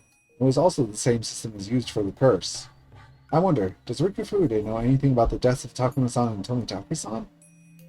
What does she think of people sneaking into the ritual storehouse? Does she know snuck in and what happened to those people? As the one managing the storehouse, it was possible that she noticed the intruders first. In fact, she was the one who could have noticed it. Only one. She must have passed on that information, which was why the curse was executed. That foolish Keiichi turned the light on when we went into the ritual storehouse. That light switch could have been connected to some kind of an alarm. Riku Furude, the leader of the Furude family. Maybe getting to know her would be a good idea.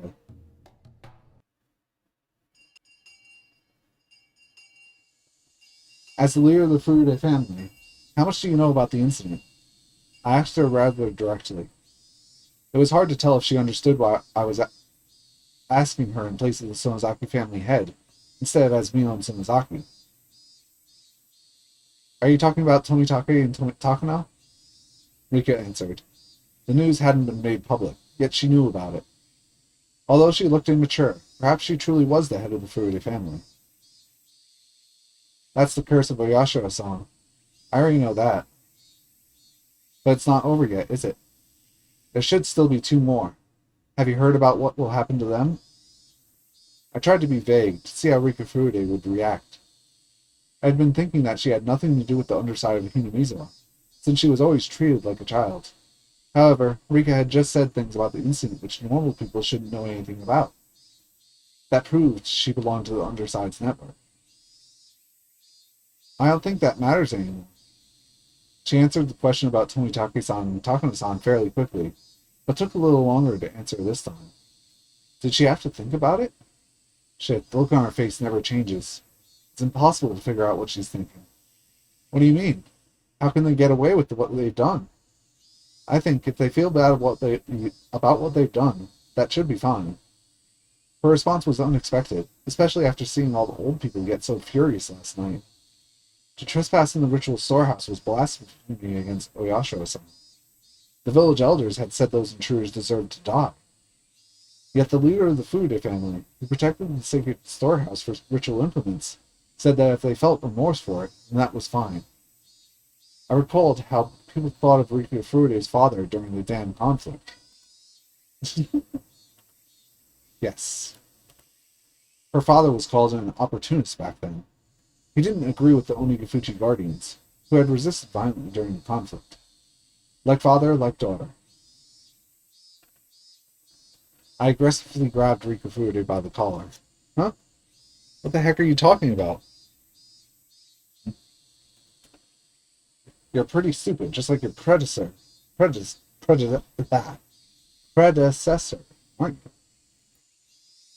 The Furude family must understand better than anybody how sacred the ritual storehouse is. How could the head of that family say such a thing? I laughed at myself. I was told the same thing by someone else and was now saying it to Rika. Don't you know how serious a crime trespassing in the ritual storehouse is? It's a very important place for Oyashiro-san. So nobody can go in without permission. See, you know that. But those four people brought their filth in there. What bad kitty cats. Meow. That's right, bad cats. 2 cats have been caught and punished. There are 2 more. Meow. How do you think they should be punished? Tell me your opinion, as the head of the Furude family. Rika really didn't usually wear any expression whatsoever, making it impossible to tell what she was thinking. But while I grabbed her by the collar and stared at her, I could tell somehow. Rika was a little disturbed. I sensed she was trying to see what I was thinking in turn. I gotta remove the cat. I want to forgive those 2 kitty cats.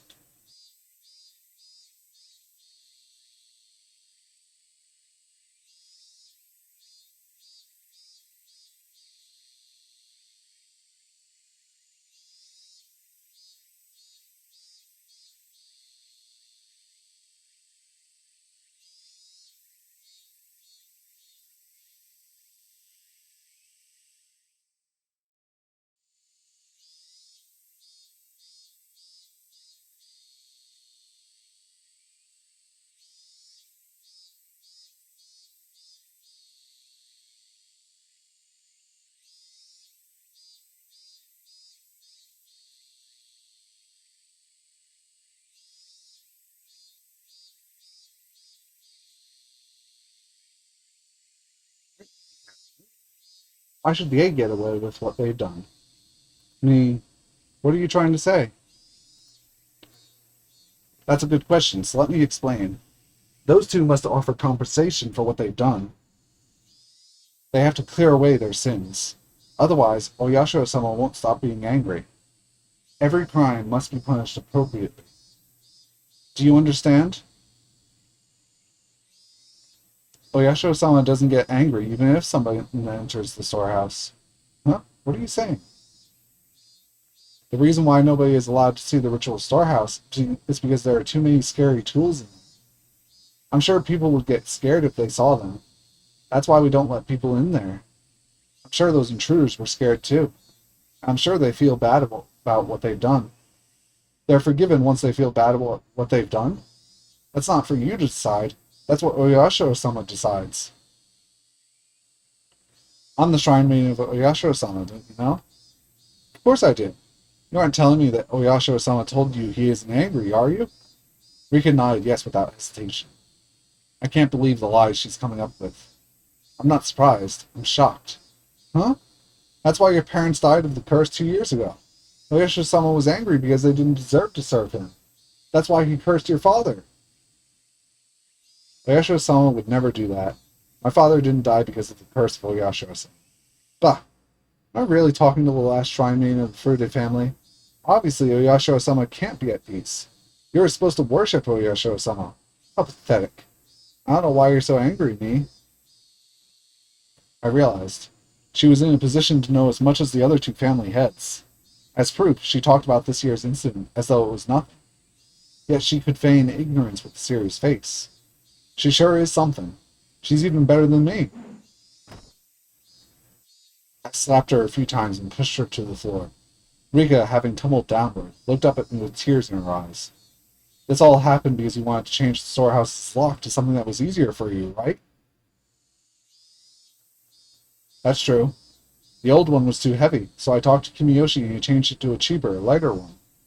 If you left the heavy lock on, maybe that would have prevented them from trespassing. This is your fault, too. Don't you forget that. Of course, the Kimiyoshi family who actually changed the lock is responsible for this, too. That last part was something I added on a whim. I added it to connect Rika's story to the disappearance of Kimiyoshi. I wanted to pressure her psychologically by doing so. The head of the Kimiyoshi family had to pay for his crime. That's why he disappeared. The head of the Furude family has to pay for her crime too, you know. Rika was still on the floor, tears pouring down her cheeks. Keiichi Maibara is the last one left. I suppose the Furude family will take care of him. I don't know anything. You don't need to know anything, do you? You just have to look worried. That's all it takes. That's how it is at our house, too. Anyway, good luck. I don't... Rika hung her head. She seemed to want to say something, but she was afraid that I might be rough with her again. I doubted Rika Furude was actually at the top of the curse system, like the hag was. However, as one of the three family heads, she was a lot closer to the underside of Hinamizawa than I was. By now, that underside was well aware of Keiichi Maibara. I told the elderly leaders of the village yesterday in the meeting that Keiichi Maibara was the last one remaining. I just told the head of Rika Furude, of the Furude family the same thing. If threatening. If my threat was effective, the curse of Oyashiro-sama should very soon fall upon Keiichi Maibara. And at just the right time, I would grab my enemy right as he took my bait. If the assassin came from the Furude family, this girl would have committed the same sin as the hag. When that time came, I wouldn't hold back. I was going to make sure she suffered, and then kill her. I've heard of a torture technique where you pound dozens of nails into a victim's fingers. I already found a restraining table and the tools for it. When the time comes, I'll pound nails into your fingers. That gruesome anticipation radiated from my eyes, and scared Rika even further.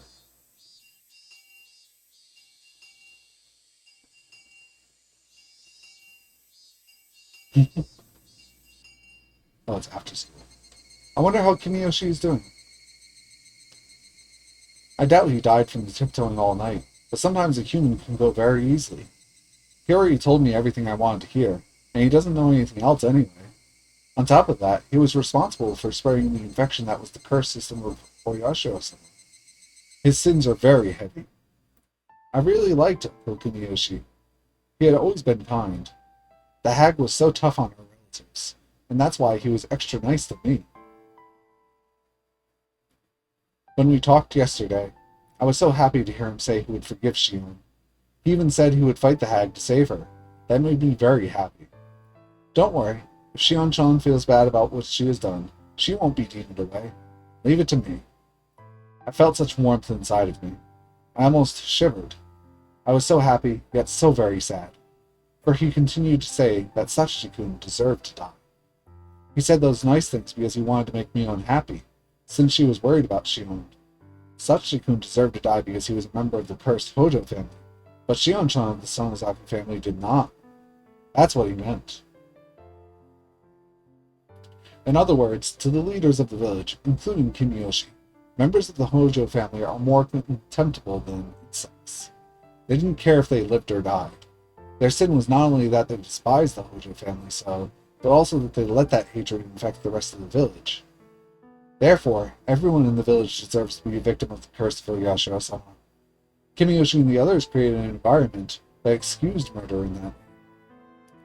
If that was so, if Takuma-san and Tomitake-san hadn't committed the serious crime of trespassing in the ritual storehouse, then Satogo of Hojo, the last survivor of the Hojo family, and Teppei Hojo, who has been hiding in Okunomiya, might have been the victims. Satogo Hojo. She was always around Satoshi-kun. She expected Satoshi-kun to help her every time she cried. She was one of the people who cornered him. If Satogo wasn't that much of a burden, Satoshi-kun wouldn't have been killed by his aunt. Somebody told Satoshi-kun to commit that murder. And to hide the evidence of his connection to the mastermind, Satoshi-kun was demoned away. That's what Oishi thought. If Satoshi-kun hadn't killed his aunt, maybe he wouldn't have been chosen as last year's victim. Because the commands were vague, after all, the curse of Oyasho-sama fell upon the Hojo family as a whole. It didn't matter which member of the family died. His aunt had a terrible reputation in the neighborhood. She didn't communicate with her neighbors. She was always throwing fits, and there was nothing nice about her in any way. Even if Satoshi-kun didn't kill her, the curse would have fallen upon her sooner or later. Their aunt was the first victim. There needed to be another Hojo to calm the curse. According to a rumor, their uncle was living somewhere in Okunomiya with his lover. However, Okunomiya was a little different from Hinamizawa. The Sonozaki family was powerful there as well, of course. But it would have been more difficult in Okunomiya to demon someone away.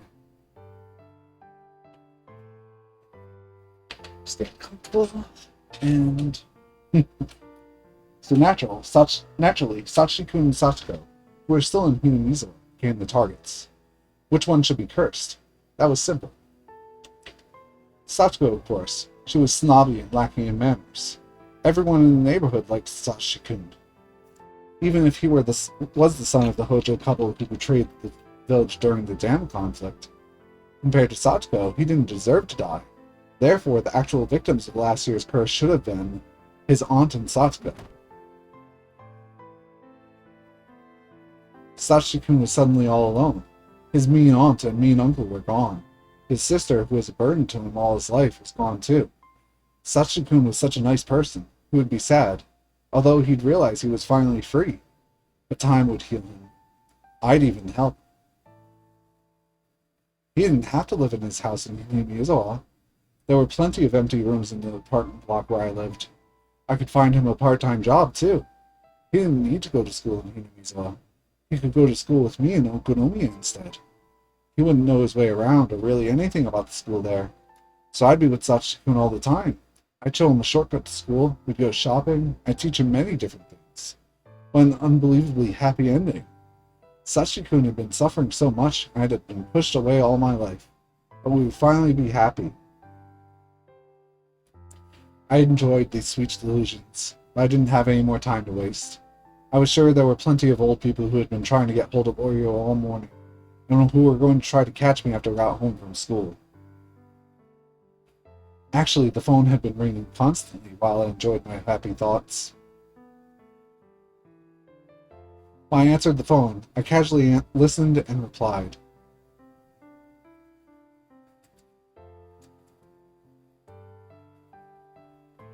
As I planned, Keiichi Maibara is now the next curse victim within the underside of Hinamizawa. I also tried to let them know that the disappearance of the village chief had something to do with the fact that he changed the lock on the ritual storehouse's door. All the authorities in the underside came to realize the seriousness of trespassing in the storehouse. After all, one of the heads of the three families got punished. One of the phone calls was from Oishi. He had also heard about Kimiyoshi's disappearance, and he knew it had something to do with the changing of the lock. I'm impressed.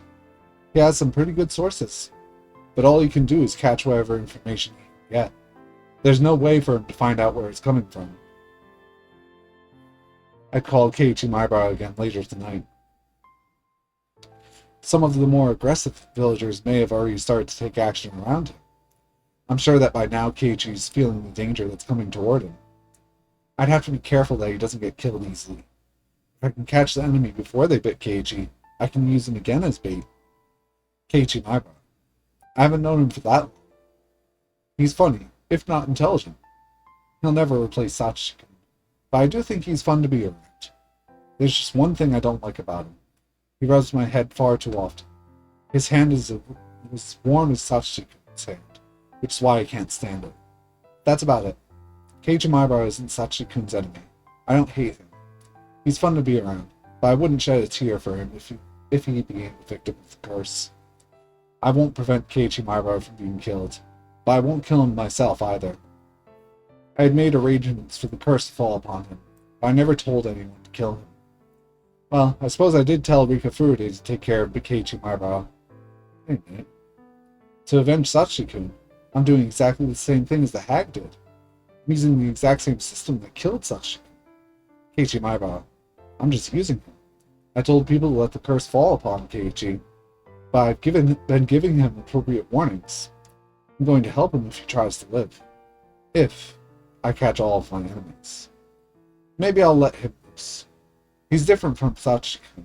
Sachiko was tricked into killing his aunt, and was killed himself afterwards so there wouldn't be any evidence remaining. I won't kill Keiichi Maibara. That's how I'm different from the hag.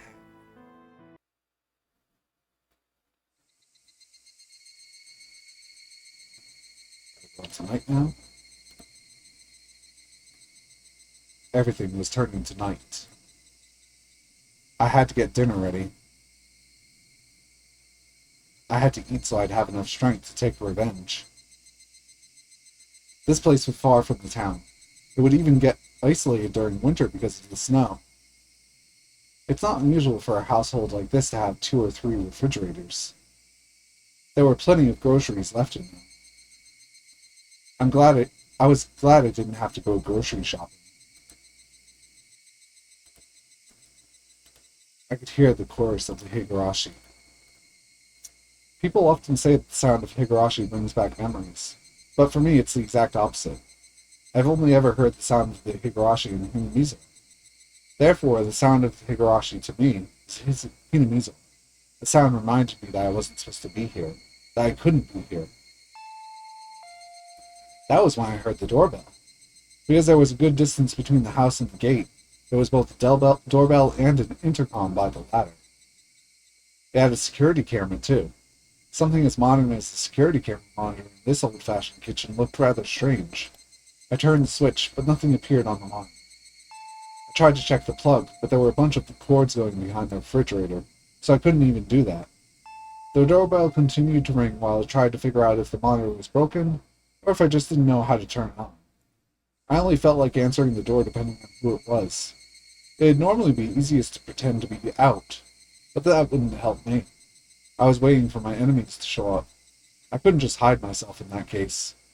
The hag was supposed to be sick and in an extremely bad mood.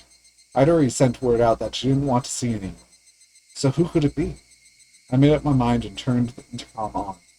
If it was someone unwanted, I could just turn whoever it was away. But I had to act normally so I wouldn't arouse suspicion. I had to act normally. Yes? Who is it? Hello? She didn't tell me her name, but I recognized her voice. Rika-chan, what are you doing here? At this time of day? I ran out of soy sauce, so could you share some with me? Soy sauce? I almost screamed, but I controlled myself. I took a moment to think about the situation. Hinamizo was far from most stores, so sometimes neighbors would share some seasoning and stuff with each other. The village sometimes got snowed in during winter, but the Furude shrine was quite far from this house. It was rather odd for her to come all the way here on her bicycle just to get some soy sauce. Maybe she was using it as an excuse. Maybe there was something she wanted to talk to me about. That was when I noticed a piece of paper that was on the refrigerator door next to the intercom. We still have plenty of homemade soy sauce in stock. Feel free to come to the Sonozaki house if you want some. The hag must have given that flyer to everyone. One of our relatives sent her a barrel of soy sauce. If you want some, bring a container. That's what the flyer said. I see, this would explain it. There was a handwritten note on the bottom of the file. Soy sauce is in the storage area under the floor. Give them as much as they want. There was a storage area beneath the floor. When I opened it, I saw a barrel of soy sauce, alongside a funnel and a label. I didn't want Rika to notice anything suspicious at this point. I decided to share the soy sauce with her. Sure. Did you bring the container? I brought a soy sauce bottle. Okay, come on in. I'll be at the front door. As I headed there, I heard the doorbell ring again. Me, the gate is locked from the inside. I can't open it. Ah, that's right. Sorry. I'll be right there. Just hang on. People didn't pay much attention to safety around here in Hinamizawa. People didn't think too much about locking the doors. But as someone who's lived in a town, I've always locked everything. To let Rika Furude in, I'd have to go outside. Good evening. Good evening. Rika smiled at me. She was holding a huge soy sauce bottle. She acted like I never yelled at her, got violent with her, or made her cry at all today. Or perhaps she came to curry favor, thinking that she angered me. I invited Rika to the front door. I told her to wait for a moment and tried to take the bottle. But Rika took her shoes off and walked into the house with the bottle in her hands. Don't worry, I'll get it for you. Why don't you wait there? I'm pretty good at pouring soy sauce into a funnel, you know? She looked at me as if begging. I guess she wanted to pour the soy sauce into the bottle herself. I didn't want her to come in the house, but I suppose I didn't want her to wait there alone either. If she came to the kitchen with me, I could keep my eyes on her. And so I brought Rika to the kitchen. We walked down the hallway. I only heard my footsteps. I stopped suddenly and turned around to make sure Rika was following me. Rika bumped into me. Me? Sorry. I made sure she was right behind me and started walking in. Tap, tap, tap. Tip, tip. Tap, tap. Tip, tip. Rika must have been having fun matching her footsteps to mine. Even when I quickly sped up, our footsteps matched perfectly. Tap, tap. Tap, tap. Tip, tip. Tip, tip. Tap, tap, tap. I stopped suddenly. Tip, tip, tip. Tip. Rika stopped suddenly too, after taking an extra step. When I turned around, Rika smiled at me. Our footsteps matched perfectly. When I stopped suddenly, I heard her extra step. I've experienced such footsteps before. It was making me feel uncomfortable. But now, although her footsteps sounded the same as the other ones I'd experienced, I saw her when I turned around. That was the difference between them. I left the storage door open so we could see the soy sauce barrel. The memo said she could take as much as she wants, but I wasn't sure there was enough left. I crouched down and tried to open the lid of the soy sauce barrel. Even when I crouched down, I could hear Rika's extra step. Good, there's plenty left. Take as much as you want. When I turned around, Rika was very close to me. It's other Rika. But, who was this? I saw Rika, but it wasn't Rika at all. It was like when I switched with my sister. The outside was the same, but the inside was different. Did Rika have a twin sister? I was confused for a moment. That was when Rika sprayed something from a small bottle into my eyes. Huh? I felt a terrible pain in my eyes, and suddenly tears poured out, and my nose started to run. I couldn't stop sneezing either. As I stumbled around, covering my face, I then realized I was attacked. I shut my eyes tightly for a moment, then opened them again. Rika was about to grab my hair to drag me down onto the floor. When Rika saw me open my eyes, she sprayed at me again. I shut my eyes to avoid the spray, but my nose still breathed in the substance. I avoided the pain in my eyes, but the tears, the runny nose, and the sneezing continued. Shit! Ah. My brain isn't working quickly enough. However, when I finally understood that I had been attacked by Rika Furude, my brain started to grind into motion. Rika Furude knocked me on my back and got on top of me. I tried to escape from her by rolling on the kitchen floor. As I rolled, I hit an oven, a huge jar, and destroyed a pile of something on the floor as I fought back. But Rika didn't let go of me. She stayed on top, and restrained me. She was sitting on my stomach, and I felt intense pain and pressure. She sure could fight. I still couldn't see anything. Rika had the upper hand. My eyes were shut, and I was in real danger. As I tried to blink, I saw Rika's expression. I didn't know Rika Furude all that well. I only knew her from the few times we met and went to school as Miu, and from the things I've heard from other people. But as far as I knew, there was no way Rika Furude would ever do something like this. This is just impossible. Impossible. Impossible. No, I can't fill my head with that word. I have to calm down and figure out what to do next. Shit, too much of a mess to even think. I tried to peek at her face again. She still had the spray bottle in one hand. What I didn't expect was the thing in the other hand. How could I mistake it for anything else? It was definitely a syringe. When Rika realized I had regained my eyesight, she pointed the spray bottle right at me and let loose with it.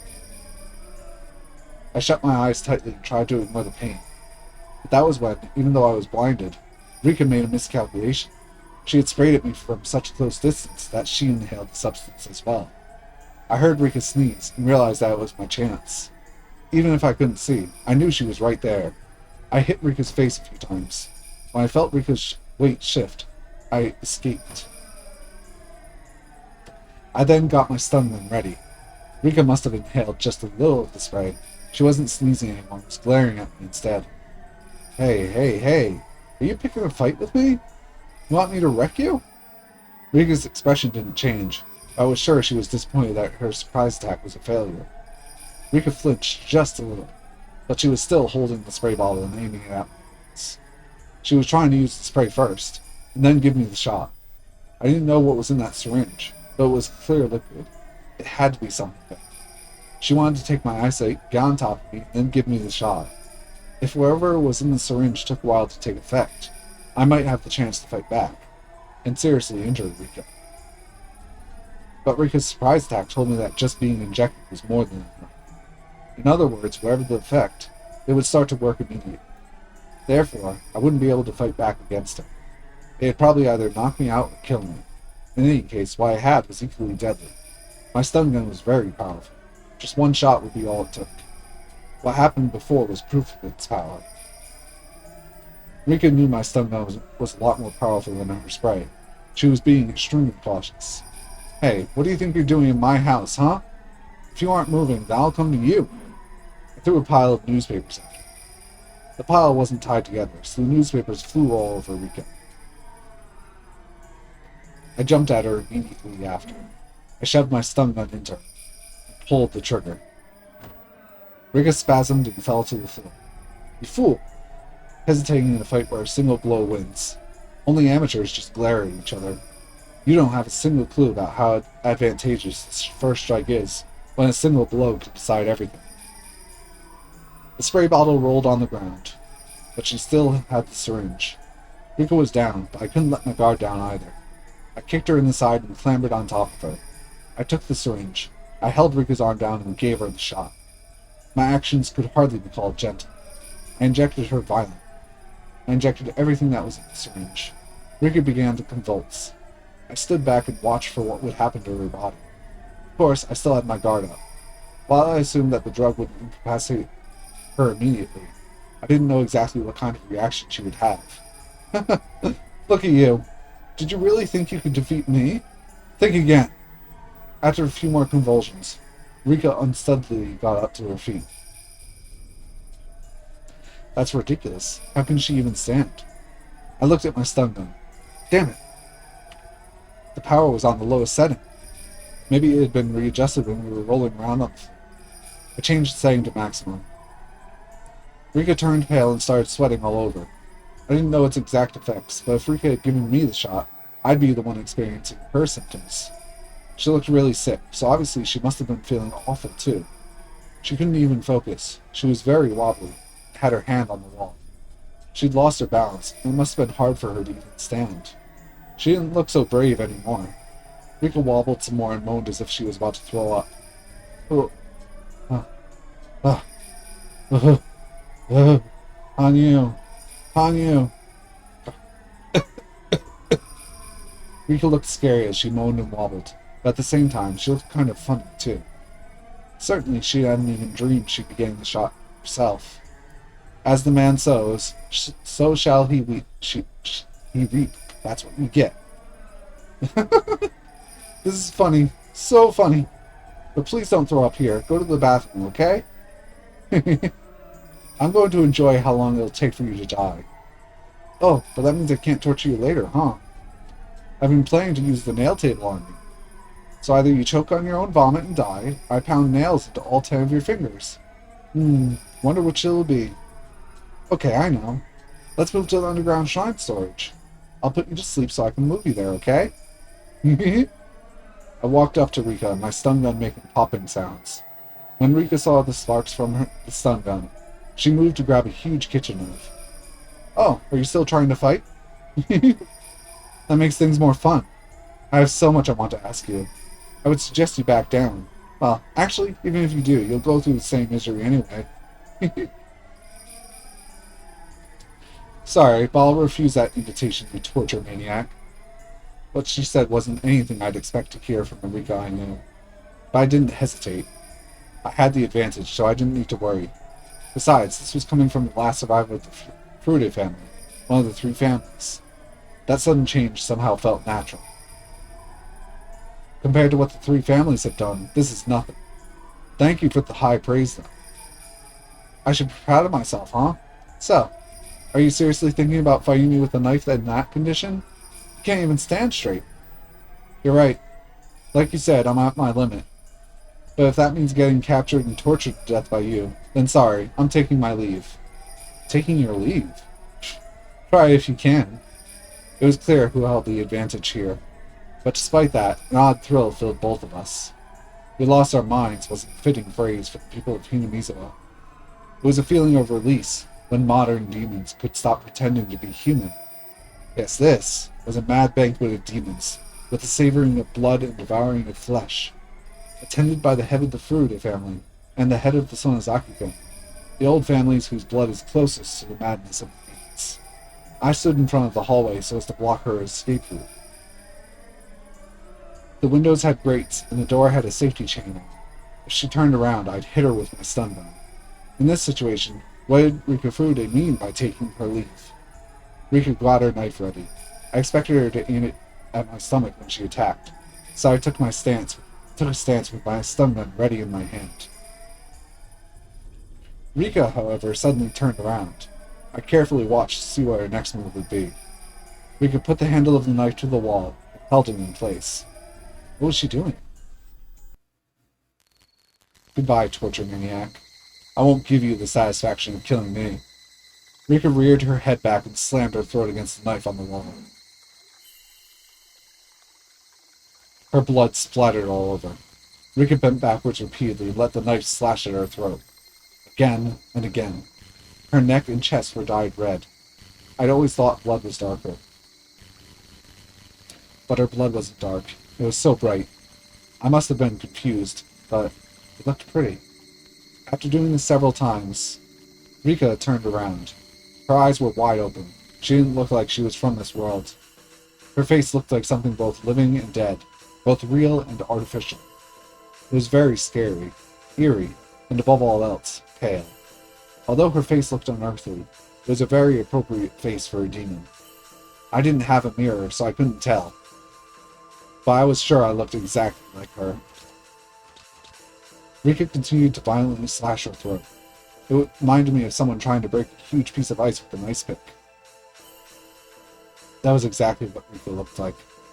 The white chips of ice coolly flying through the air. What I saw before me was a beautiful sight. Every time Rika struck her throat, tiny drops of red blood splattered the boring white world around her. It was like a dance. A dedication dance by the final head of the Furuta family. The demon's last dance of dedication to the Ashura-sama. Upon seeing that literally blood-curdling dance, I let out a fierce roar. I had no reason to do so. I was howling like an animal. We were like animals trying to kill each other, both getting covered in blood. And, inevitably, as one convulsed in a pool of that blood, the other threw back its head and howled. My body shivered with the joy I felt inside of me. This was death, the most final of judgments. And it was right before me. The demons howled, screamed, and roared. The roars faded, and my voice started to change from the voice of a demon back to that of a human. As a demon I roared, but as a human I sneered. Rika was covered in blood from her neck down. Her blood was pouring out, making a little noise. Rika was still staring into my eyes. I stared back at her. I wasn't sure they were still eyes, though. They were no longer human eyes, but the eyes of the dead. Rika? No. Rika's corpse vomited blood from her mouth and nose and smiled. Then she dropped the knife. She stuck her hands out, turned her palms upward. Her wiggling fingers reminded me of an insect's legs. Those fingers reached for her own throat. I'd never seen anything like it. I'd never seen anybody do this before. Because Rika was scratching her own throat. She was ripping her own throat apart. Maybe that wasn't a good description. She was trying to rip out the inside of her throat through the opening she'd made with the knife. Her fingers found the biggest tear. Rika smiled. At least that's what I would have called it if she was still alive. She ripped open the tear in one tug. Upon hearing my scream, Rika died and fell on her face into the pool of blood. That was it. She didn't get up again to show me her throat. I stepped back from Rika Furude's body and bumped into a wall in the hallway. I roared again in admiration of the ritual dance of the dedication of the head of the Furude family. Joy ran through my body, and my blood rushed through my veins. I won! I won! I defeated her! I then realized I disposed of the heads of the three families, the core of the curse for Yashiro-sama. Everything was finally exposed. The curse for Yashiro-sama and its masterminds were all exposed. I disposed of the leaders of the three families, who all killed Sachikun. The head of the Sonozaki family died of a heart attack. She was at the bottom of the well, along with a wheelchair. I apprehended the head of the Kimiyoshi family. He'd continued to tiptoe until he died. The head of the Furude family died in a way that was perfect for the final head of the three families of Omifuji. I did it. I accomplished my mission. I defeated all the masterminds who killed Sachikun with the curse. Everyone!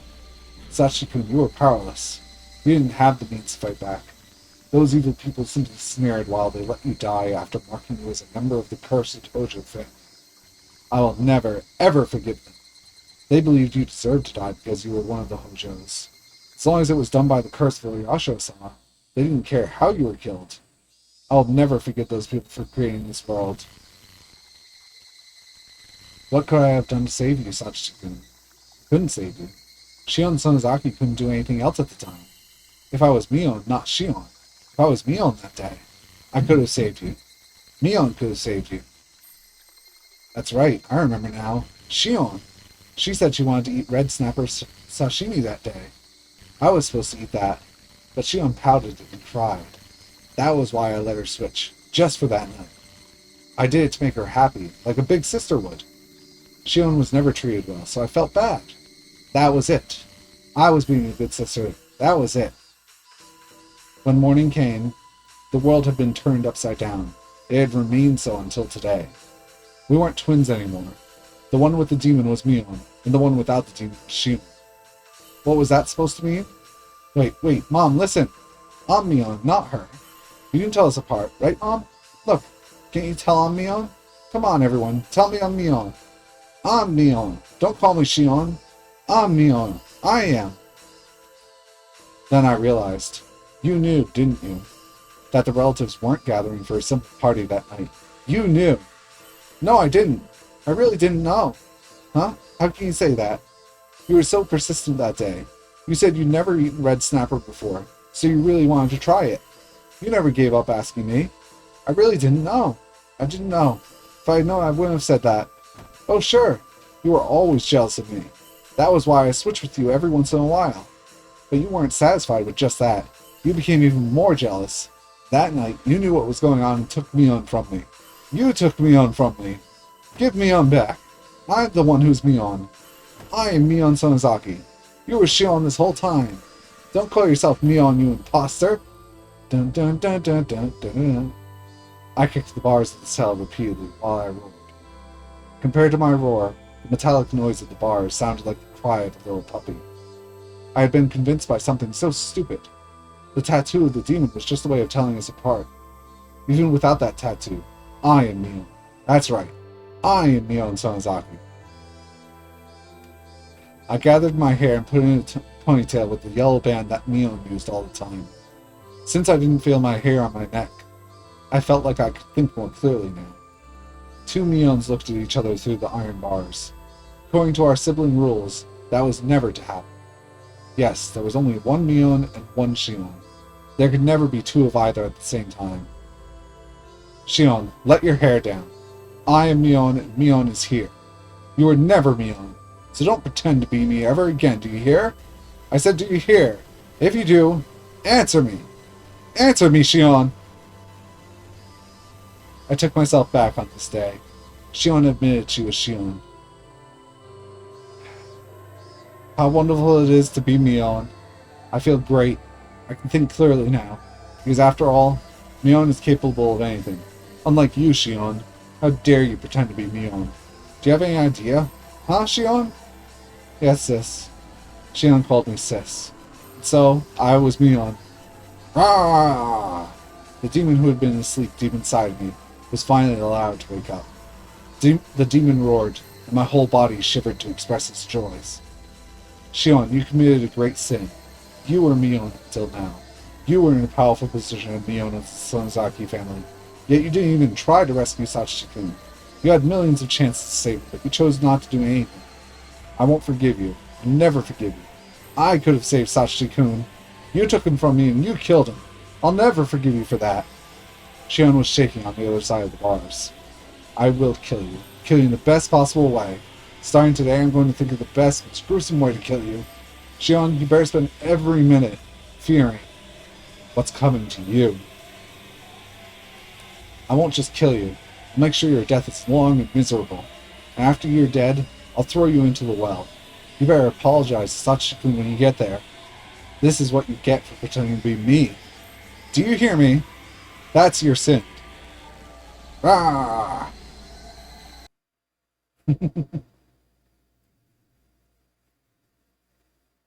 I needed to at least clean up the kitchen. While I was putting old newspapers on the floor to absorb the blood, the phone rang. I didn't want to answer, but maybe I should. I should answer it and talk to whoever it was. Hello, this is the Sonozaki residence. Thank you for answering. This is Hojo calling. I was surprised to hear the Hojo name, but I realized right away that it was Satsuko. Oh, what's the matter, Satsuko? Sorry to call so late. Is Rika not there with you? Ah, yes. Ever since Satsuko Hojo was abandoned, she had been living with Rika Furude. Of course she'd get suspicious that Rika hadn't returned yet. Oh yeah, she's here. Oh, she's still there? It's long past dinner time. Hey, Satsuko, I made too much dinner tonight, so I told Rika-chan to eat here with me. Is that so? Oh. Why don't you come over too? I have plenty of food left. Rika-chan has already started eating. Oh, Rika. Alright, I'll clean up a little and then head out. See you shortly. Okay. I'll be here. See ya. Quick.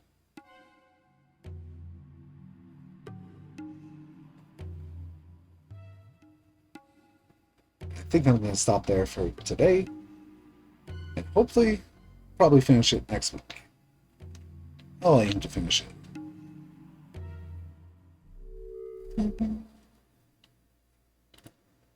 Yeah. Just waiting for the moon to end. Another phone call? Keiichi, I've been calling your name for a while. You have a phone call. I swear, quote unquote, Shion is calling Keiichi. Previous chapter 2. Anyway, we're stopping here for today. The next stream will be We Happy Few, Sally's story, on Tuesday at 7:30 p.m. EST. Have a good rest of your day. Bye-bye.